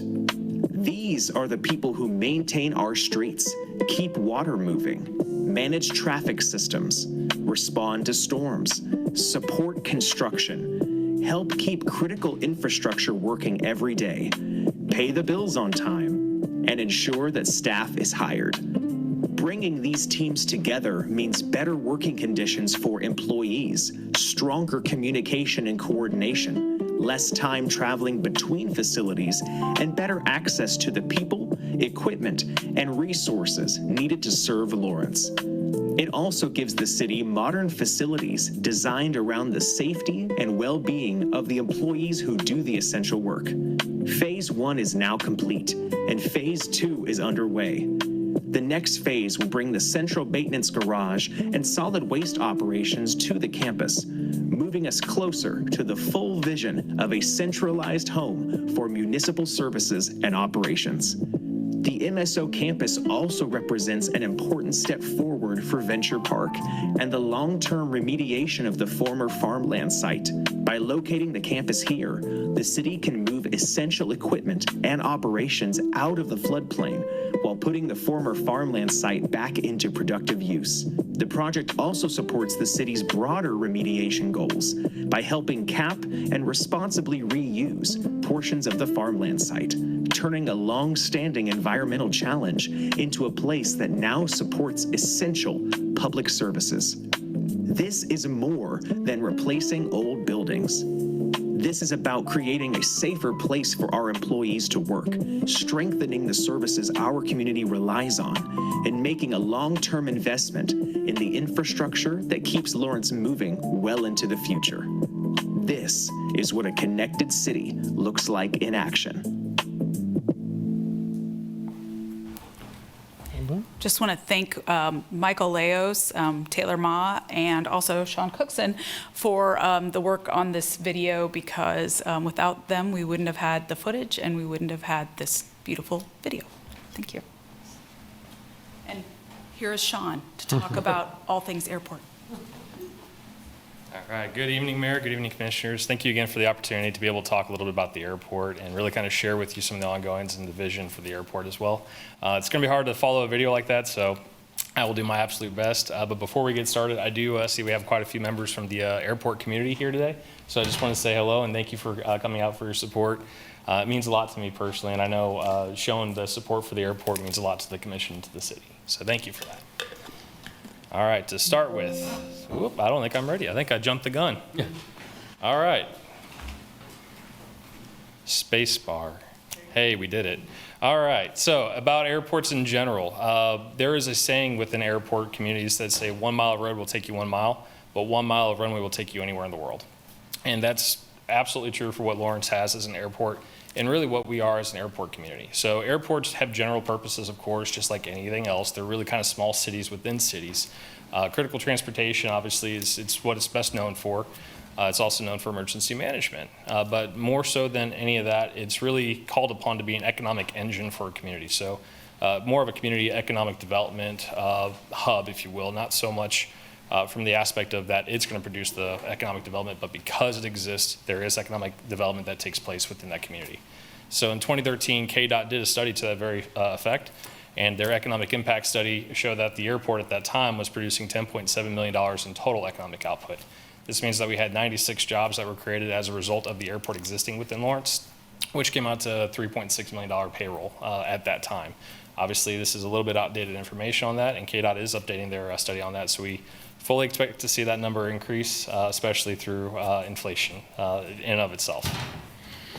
So as far as some of the history about the airport itself, October of 1929 is when the airport was really first established here in Lawrence. And I do have an image that's over on the right-hand side, kind of showing what that airport looked like at that time. It is one of the oldest continuing operating airports inside of the state of Kansas. And around the 1960s is when the city started to acquire the adjacent properties around what is currently the airport. 1977, the city went through a purchase agreement with KU Endowment to purchase what is the essence of the airport today. 1985, we developed the secondary runway, and between 1996 and 2005, we developed our 3 T hangar bays that we have at the airport. In 2023, we also just did a redevelopment of our terminal. So what does the airport look like today? Again, picture on the right-hand side just showing the comparison and how much larger it has grown since 1929. Today we have 2 different runways. One is 1533 that has about 5,700 feet long by 100 foot wide. Runway 119 is 3,700 feet long, that's 75 foot wide, and we have 8 taxiways if you include all the different connectors between the ends of the taxiways. Altogether we have 64 based aircraft, which means that those are aircraft that call Lawrence their home. We have over 30,000 operations, which that's landings and takeoffs. We again have 30 T hangars. There's the 3 T hangar, 3 times 10 T hangar bays that we have. We are currently at 100% occupancy on all those hangars, by the way. We also have 8 large corporate hangars that are on site at the airport, and we have over 550 acres that we are totally responsible for. So what does all that actually mean? In the grand scheme of things, this means that what we are trying to support as an airport currently, and what was identified inside the 2026 Airport Master Plan, is that we are a C2 airport. The aircraft you see on the right-hand side is a Challenger 300. That is the typical aircraft that is our airport's aircraft. It's called a critical aircraft. That's what the FAA defines our airport as, serving that aircraft. But ultimately, what the master plan and what the airport layout plan tries to say is, okay, well, here's a 20-year planning document. What do you want to become? Why do you want to become this? And what we're ultimately working towards is that ultimate aircraft to become a 737, which is a C3 aircraft. So when you hear C2 and C3, just know that that's the different sizes and speeds of the aircraft itself. So, but why should we pursue that C3? So access to the airport ultimately means access to Lawrence. Lawrence has a great gateway through the airport itself. And by having that C3, that allows more corporate opportunities, more charter jets to come in, to be able to support those local university charters, and then obviously open up different opportunities such as air cargo for us. What we're not trying to pursue, and I want to be very clear on this, we're not trying to become the next Kansas City International. That's not something that we we have any kind of scope or capabilities to do. We're not trying to push out our current tenants, and obviously we're not trying to become a military establishment by being able to accept larger aircraft too. So ultimately, it just comes down to that access. And I want to let this next slide kind of speak a little bit for itself. So this is just from January 1st of this year. This is our reach that we have from the airport. And every single one of those blue dots, that is either a departure or an arrival that also involve Lawrence. So someone either flew into Lawrence from one of these locations or flew to those locations from Lawrence. As you can see, our impact that we have just from where we are, very centrally located around the Kansas region, but we go as far as California, Washington State, Maine, Florida, and we even have some that are one up in Canada and one down in the Grand Cayman. So it's a pretty global impact when you really think about what we can do from our airport. So the current tenants that we have on the airport too, just some of the high level ones, we have Hedrick Air Service, who is our fixed based operator. They're the ones that do the fueling services at the airport. Eurotech Flight Solutions is a maintenance, repair, and overhaul, or an MRO, and they specialize in helicopters. KU obviously has their footprint still at the airport. They do their UAS flight research at the airport. Great Plains does aircraft restoration and flight testing, and Lifestar is our air ambulance. So we have that emergency impact still directly from the airport, which is a very nice thing to have for a community of our size. So just to kind of give an executive summary about what I want to talk about next is really our current state, our future state, and where our needs are for the airport to continue to be successful. And of course, this is going to talk about some of the good, some of the bad, and some of the in-between, and the future and the vision for what we have. So we do have some compliance challenges that I do want to talk about tonight. Talk about our infrastructure that we have as well, that's aging, and then also just the development potential that we have at the airport, and then what that looks like once we become a fully compliant and financially self-sustaining airport. And then of course, I'll be asking, not necessarily for any action to be taken tonight, but letting you know we'll be coming back at least with some future needs. So where do we start? Back in 1977, as I already mentioned, that's when the airport went through its purchase agreement with KU Endowment. At that time, the city absorbed the airport and started doing the development from the city manager's office. In 1982, the FAA comes out with something called grant assurances, and this is, in the easiest way to say that these are the strings that are attached to the federal funds that we receive from the FAA. Those grant assurances became effective in 1982, and they've extended ever since then. So in 2021, MSO is where the airport got moved underneath as a part-time airport manager position. In April of 2024 is where we had some grant assurance violations that were alleged given to the FAA, and the FAA came out in September 2024. They conducted a land use audit, and they said, hey, there are some things here that we think might be not in alignment with our grant assurance obligations. So a lot of those stem between 1977 and 2024. Where we are today is that we have now transitioned that part-time airport general manager position into a full-time airport general manager position, and I'm happy to be here. So I did start back in June of 2026, by the way, so still a little green behind the ears. All right, so going into that 2024 land use audit, just generally speaking, again, not really getting into too much of the details about it, the things that the FAA identified that we should be taking more looks deeper into would be our leases, our rates and charges, development of rules and regulations and minimum standards, and of course just other things such as our airport layout plan, the radio frequency for the airport's air traffic, and our sublease controls that we have within our leases. So ultimately, these can all really be kind of summed up into three areas, which is regulatory compliance, lease administration, and our governance documents. So since that time, what we've done quite a bit of work to overcome these challenges. And I've kind of got a lot of those listed here. I'm not going to really go through all of them just for the sake of time. But ultimately, we are making that headway and that progress towards getting back into compliance. And compliance is not the end goal, it's the foundation for what we're trying to build next. Because ultimately, since 1982, the airport has received about $25 million in federal grant funds from the FAA. So that money has gone towards runway development, terminal development, just about everything that you need to make the airport successful for our community. So speaking about that aging infrastructure, we do have substantial resource needs, especially when it comes to pavement. Again, if our ultimate aircraft is going to be trying to go for that Boeing 737, that C-3 aircraft, we don't have sufficient runway length for it right now, and we don't have a good parking spot for it right now just because of the weight of that aircraft. So in order for us to be able to get that, there needs to be some enabling projects to be able to seek out those opportunities. Our utility development at the airport also, we do not currently have city sewer or city water that's connected to the airport. And then, of course, electrical infrastructures are becoming more and more of a talking point for airports just in general. And we'll talk a little bit about what the future of aviation looks like and why that's becoming such a need for airports in general. Then, of course, our hangars. We have 20 people or more actually currently on our T hangar wait list. So even though we're already at 100% capacity with our T hangars, we have a community that still is not being served by Lawrence that wants to be served by Lawrence. So we are trying to do what we can to be intuitive for future development.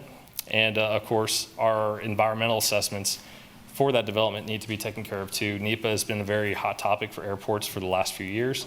And that's something that we need to make sure we're maintaining too, because it's my drinking water just as much as it's your drinking water, and we'd like to have the best tasting water in all of Kansas. So what could some of this development look like? This is one of those things that the airport master plan takes a look at in general. And this is just a planning document. This is not saying this is what has to be built, but this is what, through the public comment period and through the different interactions that our consultants have had with our airport community, have come up with ultimately saying, hey, these are what we feel best serve the needs of the airport to serve your airport community. The boxes that are in the red are new development ideas and new projects. Again, it's not saying this is what has to be built. This is saying that this is just, if the world was all perfect and all the money in the world happened, this is what they would suggest building. Now, it does not mean that we have to build it again. The FAA has to be able to accept this as well and say, yes, this makes sense for your airport. This makes sense for your development. This is something that we are willing to support. And they ultimately have to approve it before we can actually do any development at the airport. So this is an important planning document for them too.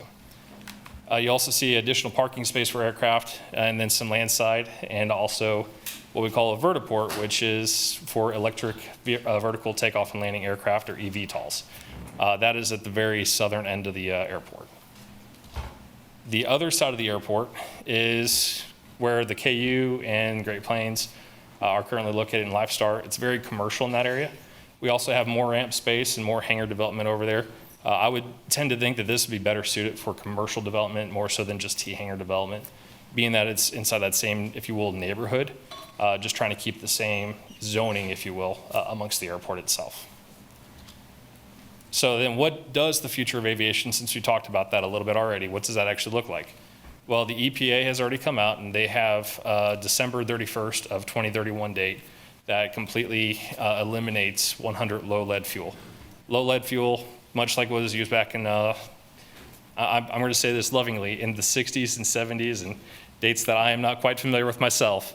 That is something that obviously airports still use for the aircraft that are at their airports. Obviously, motor gas has gone away from low lead. Avgas is still using low lead, and that is in its elimination phase at this point. But even beyond the low lead, you now also have sustainable aviation fuels that are being introduced into our fleet mix, and you also have the electrification of aircraft. This is all really kind of groundbreaking new stuff, but it's where the future of aviation is going.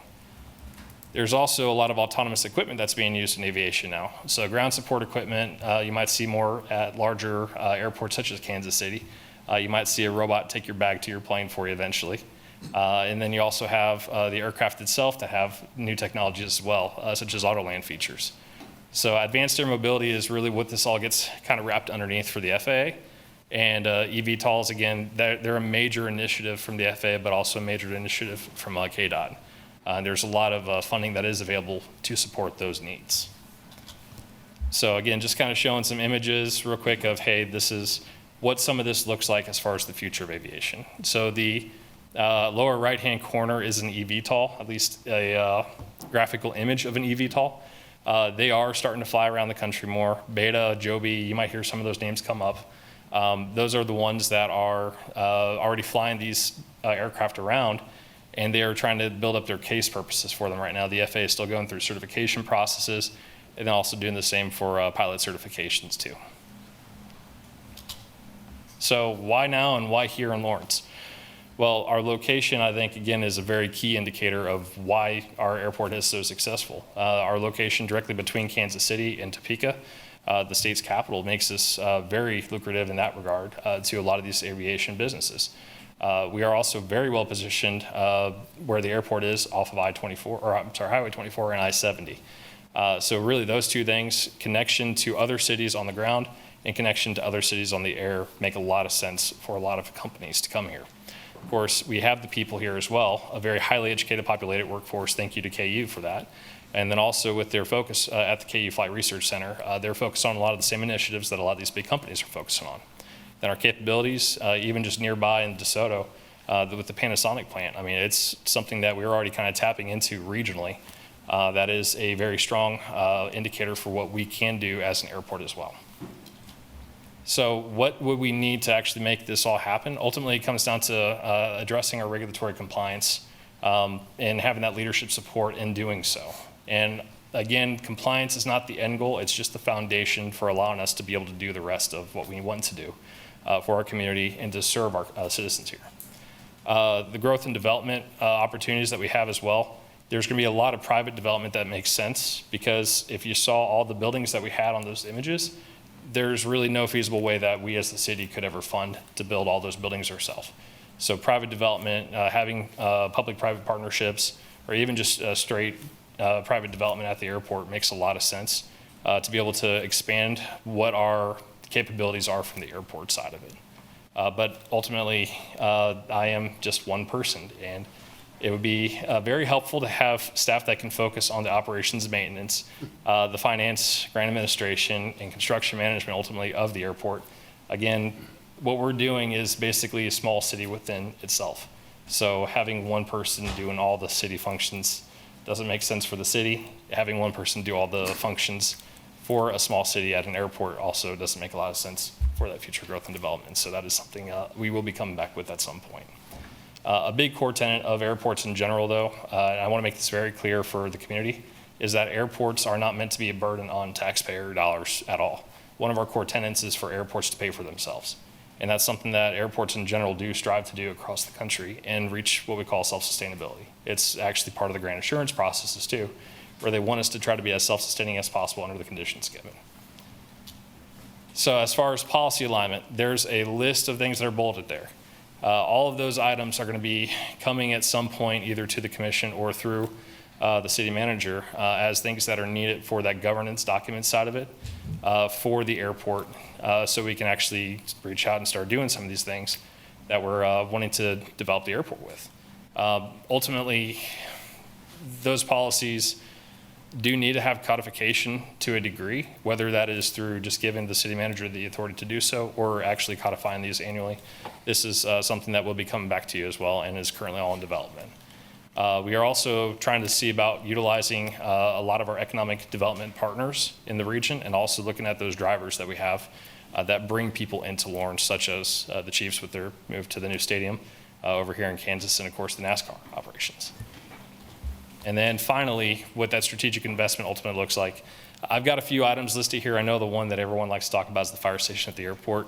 If we were to start supporting larger charters, whether it's through the KU sports programs or whether it's somebody else that wants to come in for casino flight charters, these are items that we at the airport would need to have fire support in order to be able to support their operations from a regulatory standpoint.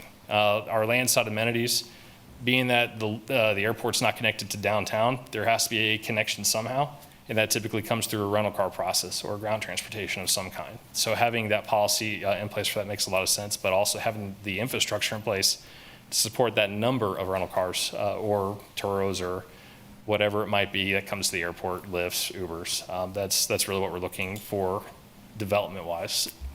Our public utility infrastructure, as I mentioned, sewers and electric, that's a very big need right now. Land acquisition to be able to support future growth beyond what we currently have, because if we were to build everything we showed, we would have no more land for future development. And if we start developing to the point where now everybody wants to come to Lawrence, there needs to be future land for them to be able to grow into as well. So then ultimately become that C3 to be able to have access to the airport and to the community. It is going to require that runway extension, which in and of itself is a very lucrative project and very expensive project at the same time. So I am available for any questions you may have. Okay, before we get, well, not before we get into questions, just one question related to that last slide.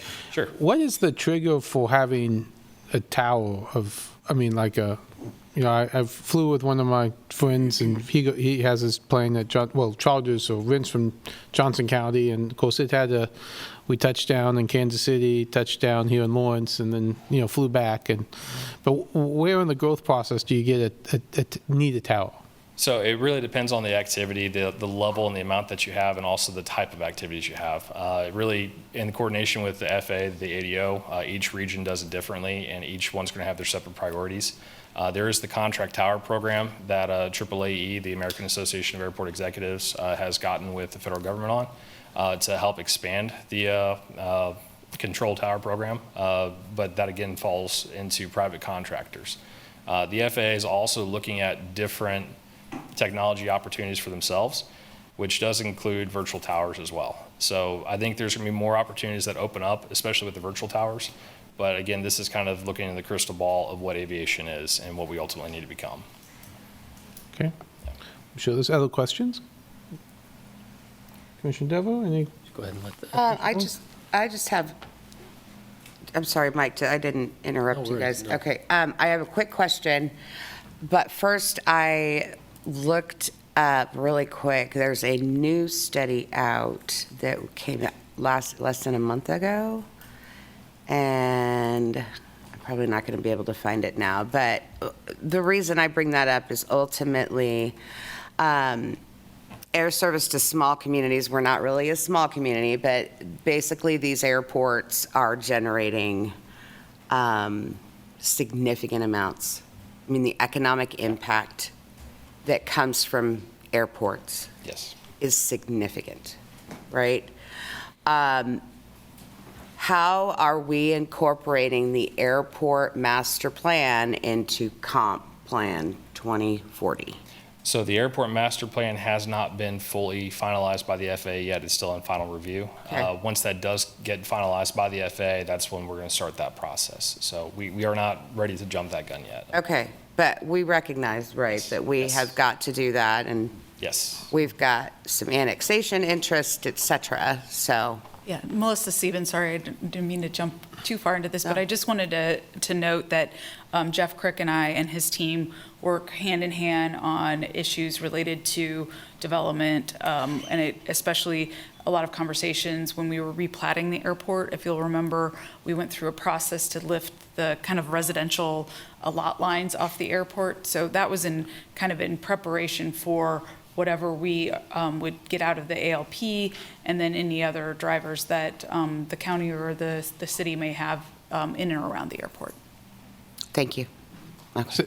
Since we also maybe have our engineers here, remind me how close water and sewer is to the airport. I remember back in the day, but maybe I should say how far is it from the airport, not how close is it? There actually is city water at the airport. There's a 12-inch and an 8-inch line that make their way through there. There is a connection to Jefferson County Rural Water District 13 that's in the airport as well. The sewer is a holding tank right now that gets emptied every couple weeks. There is a plan to convert that to a pump station. There's actually a project in the CIP. I believe design may start next year, I think it is, for that. The level of that project kind of depends on growth around the airport, development around the airport. Does it become a pump station that pumps to another pump station in North Lawrence that pumps to another one and eventually makes its way to the treatment plant? If it's something big enough, maybe it's a pump station that pumps directly to pump station 4 or to the Kansas River wastewater treatment plant. But how far is the line, the closest? Don't we have to lay sewer line to get to the airport? Do we have a sewer line there? There is sewer line at the airport. Okay. And so some of the buildings are connected directly to city sanitary sewer. They all drain to that holding tank. There are some buildings on the west side of the airport that are on septic that would need to be have sewer extended there to get to that holding tank. But Yeah, if you look at the GIS map, there are some yellow sewer lines on there that go to that holding tank, and then they don't go anywhere from there because it's pumped out. But Okay, that's what I was remembering. no, there is sewer. Yeah, on the. Okay. Good to know, good to know. Yep. Okay, other questions? Vice Mayor? Oh, Yeah, just one question about containing our desire to build more T hangars and just assuming that there's a need or some desire and we aren't the ones managing it. How big of a process would that be, or how much time would be required for us to get an RFP out and get somebody to be interested in building these hangars, whether it be a commercial venture, a joint venture, or solely a city venture? Is that something, given materials and normal aviation antics, how much time is that going to take to put up, say, 3 new T hangars? Sure. So you're really talking about lead times now on structural Yeah. steel and some other materials, which they've just absolutely increased. A lot of the CARES Act funding, for instance, the IIJA funds that have come out from the federal government have really lengthened those lead times for a lot of airports. So the last numbers I've seen for structural steel have been between 12 and 18 months. It's not a very small process to get that at all. In addition to that, the RFP itself might take only about maybe 3 months or so to actually develop and to get somebody out there on the street for people to start proposing. But really now it becomes an issue of the environmental assessment as well. So all the work that has to take place on the airport does have to go through that NEPA process, has to go through the environmental assessment, which that can in of itself delay a project for a year or more. So it just... You need to get a new consultant if that's the case. Yeah, So that's the FAA. So what do you think about, so you've had this time, and that's kind of what I was getting at, you'd probably be able to analyze the history pretty well at this point, at least. Do you think there's a pent-up demand really, or is it just on paper? So we did just update our T hangar waiting list, and prior to us doing the update, we had about 40 people on that list. We were up to 65 at one point, I'm sorry. Right, so do you think there's, but that's a waiting list, do you think they would actually execute on these? So I would tracks? say 70 to 80% would. Okay. Not everybody that's on that wait list has to have an aircraft. Some are just in waiting saying, hey, if I get an aircraft, this is where I would like it to be at. Being that we have now a financial component tied into that wait list, very common practice for a lot of airports as well. It does make that requirement a little bit easier for us to say that these are the people that are in fact interested, not just trying to put their name on a list. And then can you use that data to then incentivize somebody who's interested, a third party, because they see this isn't going to be something they'll be waiting on tenants, but there's an actual immediate need? Is that going to help drive that likelihood of somebody to come in and do that or not? Yeah, that should be part of that RFP process too, saying, hey, this is what we are as an airport, this is the area that we're trying to develop, this is the intent for that development, and then this is currently what our needs are, kind of building the business case for them in that regard. And then based on like other communities you pay attention to in your job, is it pretty normal to have a lot of waiting time for general aviation aircraft like this? It is the most sought after thing right now in just airports in general. KDOT does have a lottery program. If you are willing to, I believe it's either 25 or 50% of what the actual cost of a hangar is, but they're willing to fund up to that half or 75% of that hangar. Again, I have to look back in that program, but they only pick one community a year. It's a lottery program. So that's something that we can continually apply for, but we'd also have to have the money set aside to be able to do that construction ourselves as well. But the private development needs absolutely there for sure. All right, thank you. and do we have to have the new master plan approved before we could do the RFP, or can we do that? So the master plan doesn't get approved by the FAA. The two things in the master plan that do get approved by the FAA are going to be the forecast and the airport layout plan itself. Yeah, the layout. Without the airport layout plan, the FAA does not allow us to do any development at all because they want to make sure that we are in fact planning appropriately for the airport itself. The forecast is more for their funding sources, their grant sources for us to say, hey, you're going to have this much traffic, so we need to plan for this much investment and involvement from the federal government at that point.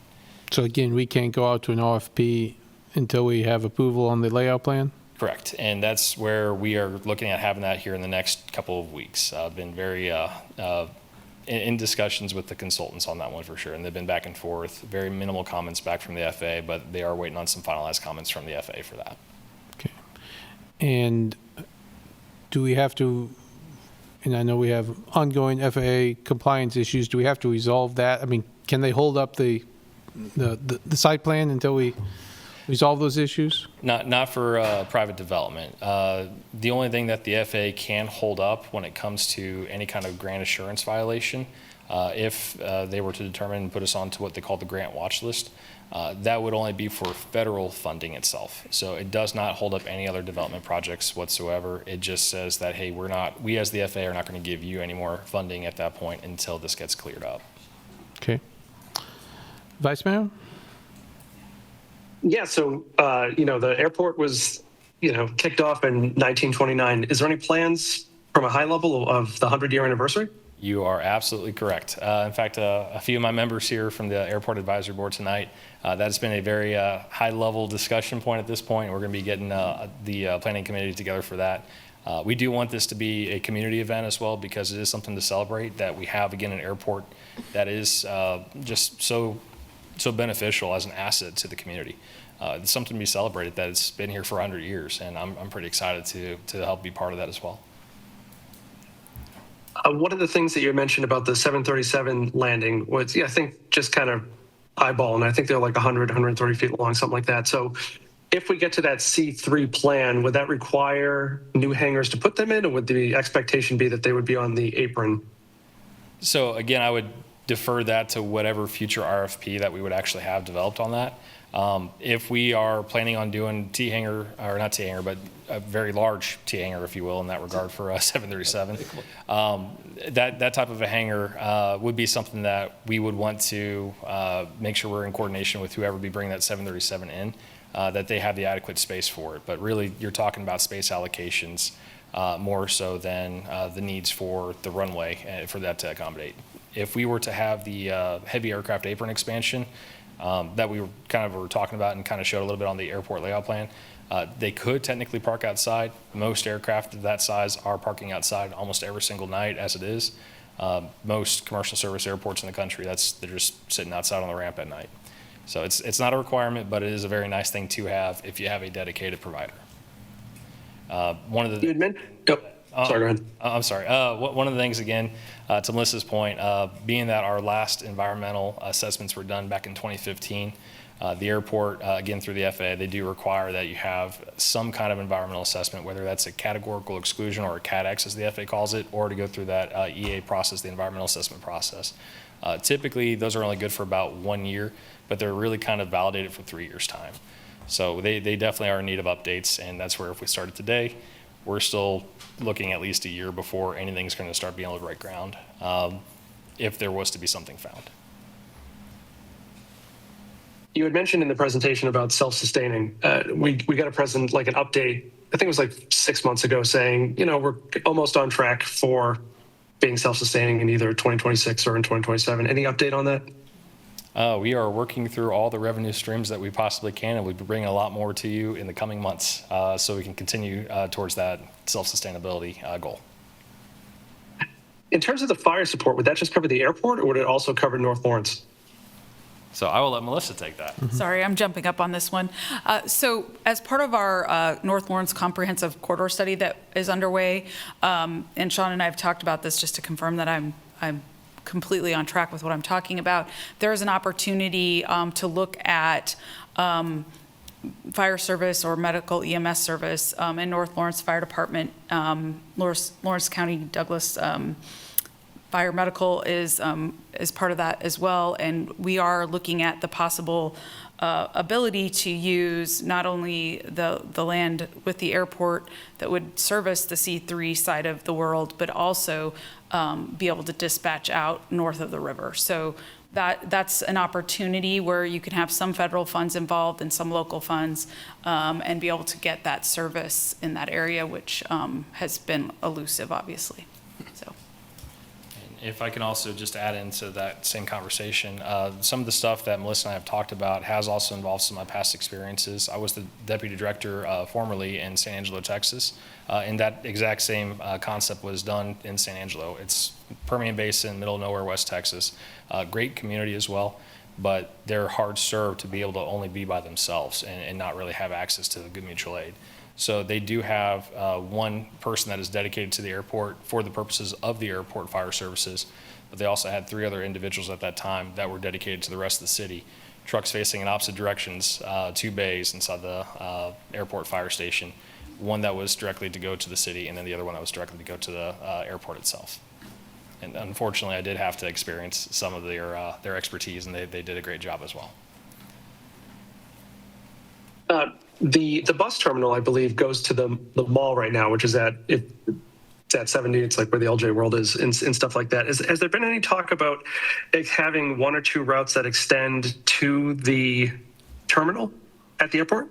So I've not been part of that conversation, but that does go back into our grant obligations, and that is something that we have an obligation to provide if that is something that the transit system and the city would prefer to have. And then the last question, sometimes when I talk about the Lawrence Airport, people are like, what airport? You mean Kansas City? And so just kind of like high level question, what do you think we could do as a city to let people know, citizens in the community, about the airport, its history, that we have one? Just kind of like high level thoughts on that. Sure. Well, I think the Airport Advisory Board does a great job with that already, and I think I'm looking forward to the 100th for that same purpose. We have an aviation youth camp that is usually well attended that we're actually looking to try to increase the numbers substantially on. This is where youth in our community are able to actually get an exposure to airports, to the airport environment, to just flights in general. And they're actually given flights by some members that volunteer their flight time in their aircraft. That's something that I'm very happy to say that we have here at this airport, and something that I look forward to continuing. But I think having more of those events, having more of that community exposure, and really showing off how the airport is a community asset and not just a place for planes to come in, park, and leave while somebody's doing something real quick in Lawrence, because it really is something that, again, has a major impact for at least 96 jobs, $3.7 million of payroll. So, yeah, from 2013, which is likely increased since then. Mm-hmm. Yeah, and I know I said it either a meeting or 2 ago. I mean, when the stadium opens, our airport will be the closest to the stadium. It'll be closer than MCI. It'll be closer than Executive Airport. It'll be closer to New Century. And that is really something we should capitalize on. Yes. All done. Okay, I'm going to be really quick. Have you stated when do you believe we will be fully compliant? What are our expectations? Yeah, we don't have a full date at this point. We're still working through some of those other issues. So we will hopefully have some updates for you soon, but we do not have a date yet for you. Okay, so is it reasonable to say a year, 3 years, 2 months? I mean, do you not want to touch it? And that's fine if you're not interested, but. Again, being that we have exterior components that we really don't have full control over, Sure. That's really our struggle, our challenge on that. So that's where working through this is the best I can promise at this point without a time frame. But I can tell you staff is working diligently to get us back into full compliance. Can I interrupt for a second? So Sure. have you ever faced these sorts of violations in the past and had to remedy them on your own? So with certain FAA regulatory requirements, I have gone through a lot of those. Not these sections? Not these sections in particular. This is something that not very many airports go through on a regular basis. And again, this isn't something to say, hey, this happened overnight, because it didn't. This is something that happened over decades. It just so happens that we have the opportunity and the responsibility to take care of those compliance issues, and that's where... Really no idea at this point. Sorry, I want to make sure, because the government's could drag it out. Who knows? I mean, I'm a big fan of the FAA. Sorry. Yeah, no, I hope you guys took that seriously. There might have been a little sarcasm there. But definitely very grateful for what they do. Then going high level, right? Because we don't want to talk too much about development. But when we talk about development out there, there are several concerns that our residents have. But let's focus on drainage. Because I know we do have some information of whatever development occurs, what how drainage would be impacted. So we have land that is not part of the airport that we're not touching right now. If we go to do anything on the existing airport, T-hangers, what have you, are we going to have to also include drainage into any of the on-site, like airport projects? Or is this just when we're...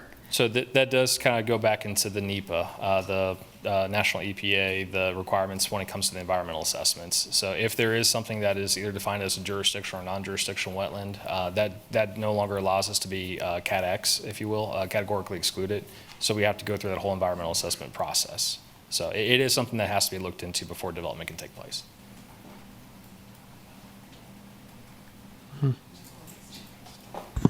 The answer, Mayor and Council, Mayor and Commissioners, if I may step in, anytime you do a development, you have to address the adverse impacts. So whether that's on-site or whether that is off-site to the adjacent property, you would have to address that. And so there's environmental laws that kind of regulate that, but there's also design parameters that you have to address as well. So any adverse impact, whatever that increases the discharge or whatever that impacts groundwater or drainage systems or creeks, you have to address those. Yes, I appreciate that, and I do recognize we need to address them, but we've got some significant drainage issues in North Lawrence, right? And there's a lot of concern. So it was more out of curiosity because we need to stay super high level. I'm just trying to gauge how much, if we can address some of the needs, the low-hanging fruit, so to speak, out at the airport, and we may not have answers for that yet, but are we also adding significant drainage projects to ensure, right? And that's, to ensure that we're not causing additional issues. Yes. Okay. Yep. So I'm just trying to wrap my head around that because...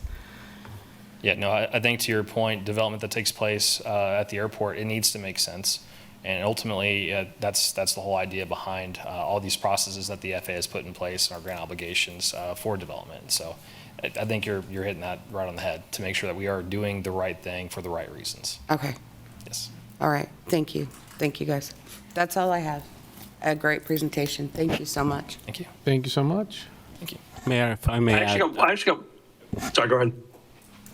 Vice Mayor, do you have one more question? I think we're transitioning. Yeah, just one more question. So, you had mentioned that there's a chance that we could lose federal funding based on, something that's still happening at the airport. So I guess the question is, would that federal funding loss just be contained to the airport, or could that be more citywide? So the FAA, through its compliance orders and through its abilities through the DOT, that could be something that expands beyond the airport into other DOT functions as well. But I will say that our expert council has said that there's quite a few hurdles that the FAA would have to go through to make that possible, and it's not imminent or on the horizon. So, and it's also something that we're monitoring. It's like the mayor's list. Mayor and Commission, it's to our advantage, obviously, to address all of the matters that the FAA has raised for us. It's about our reputation, not just with the FAA, but also with KDOT, as well as with any future federal opportunities for us. So I know Sean is working diligently. Melissa and Sean are working very diligently on this. And I do want to commend Sean at least for the month that I've been here, I've seen him move mountains when it comes to the airport. He's done a phenomenal job, and he'll continue to do that. So kudos to him and Melissa and the team. Thank you very much. Thank you so much. Last agenda item was just a clarification on the city commission meeting. I know we had that report on there. Is there anything we need to say about that, or just we got it out there? As everyone is aware, there was a some confusion caused last week at the during the rezoning hearings, the confusion on the city commission and the general public related to some conflict in law between the city code and state law. I put that through the memo. I don't know that I need to repeat it, but the plan is to bring an item that would ask you to initiate a text amendment that would fix the conflict, and we would go from there. I anticipate that coming in September.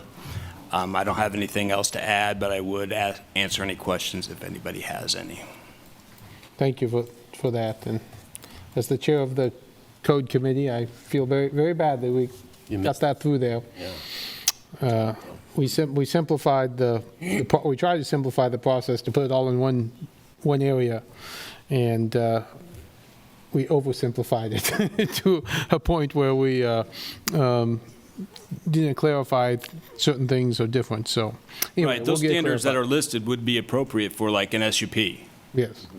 Just not for rezoning. So Yeah. we're going to, once we get that, the text amendment initiated, then we'll go through and try to figure out the best way to correct that. Yeah. Okay.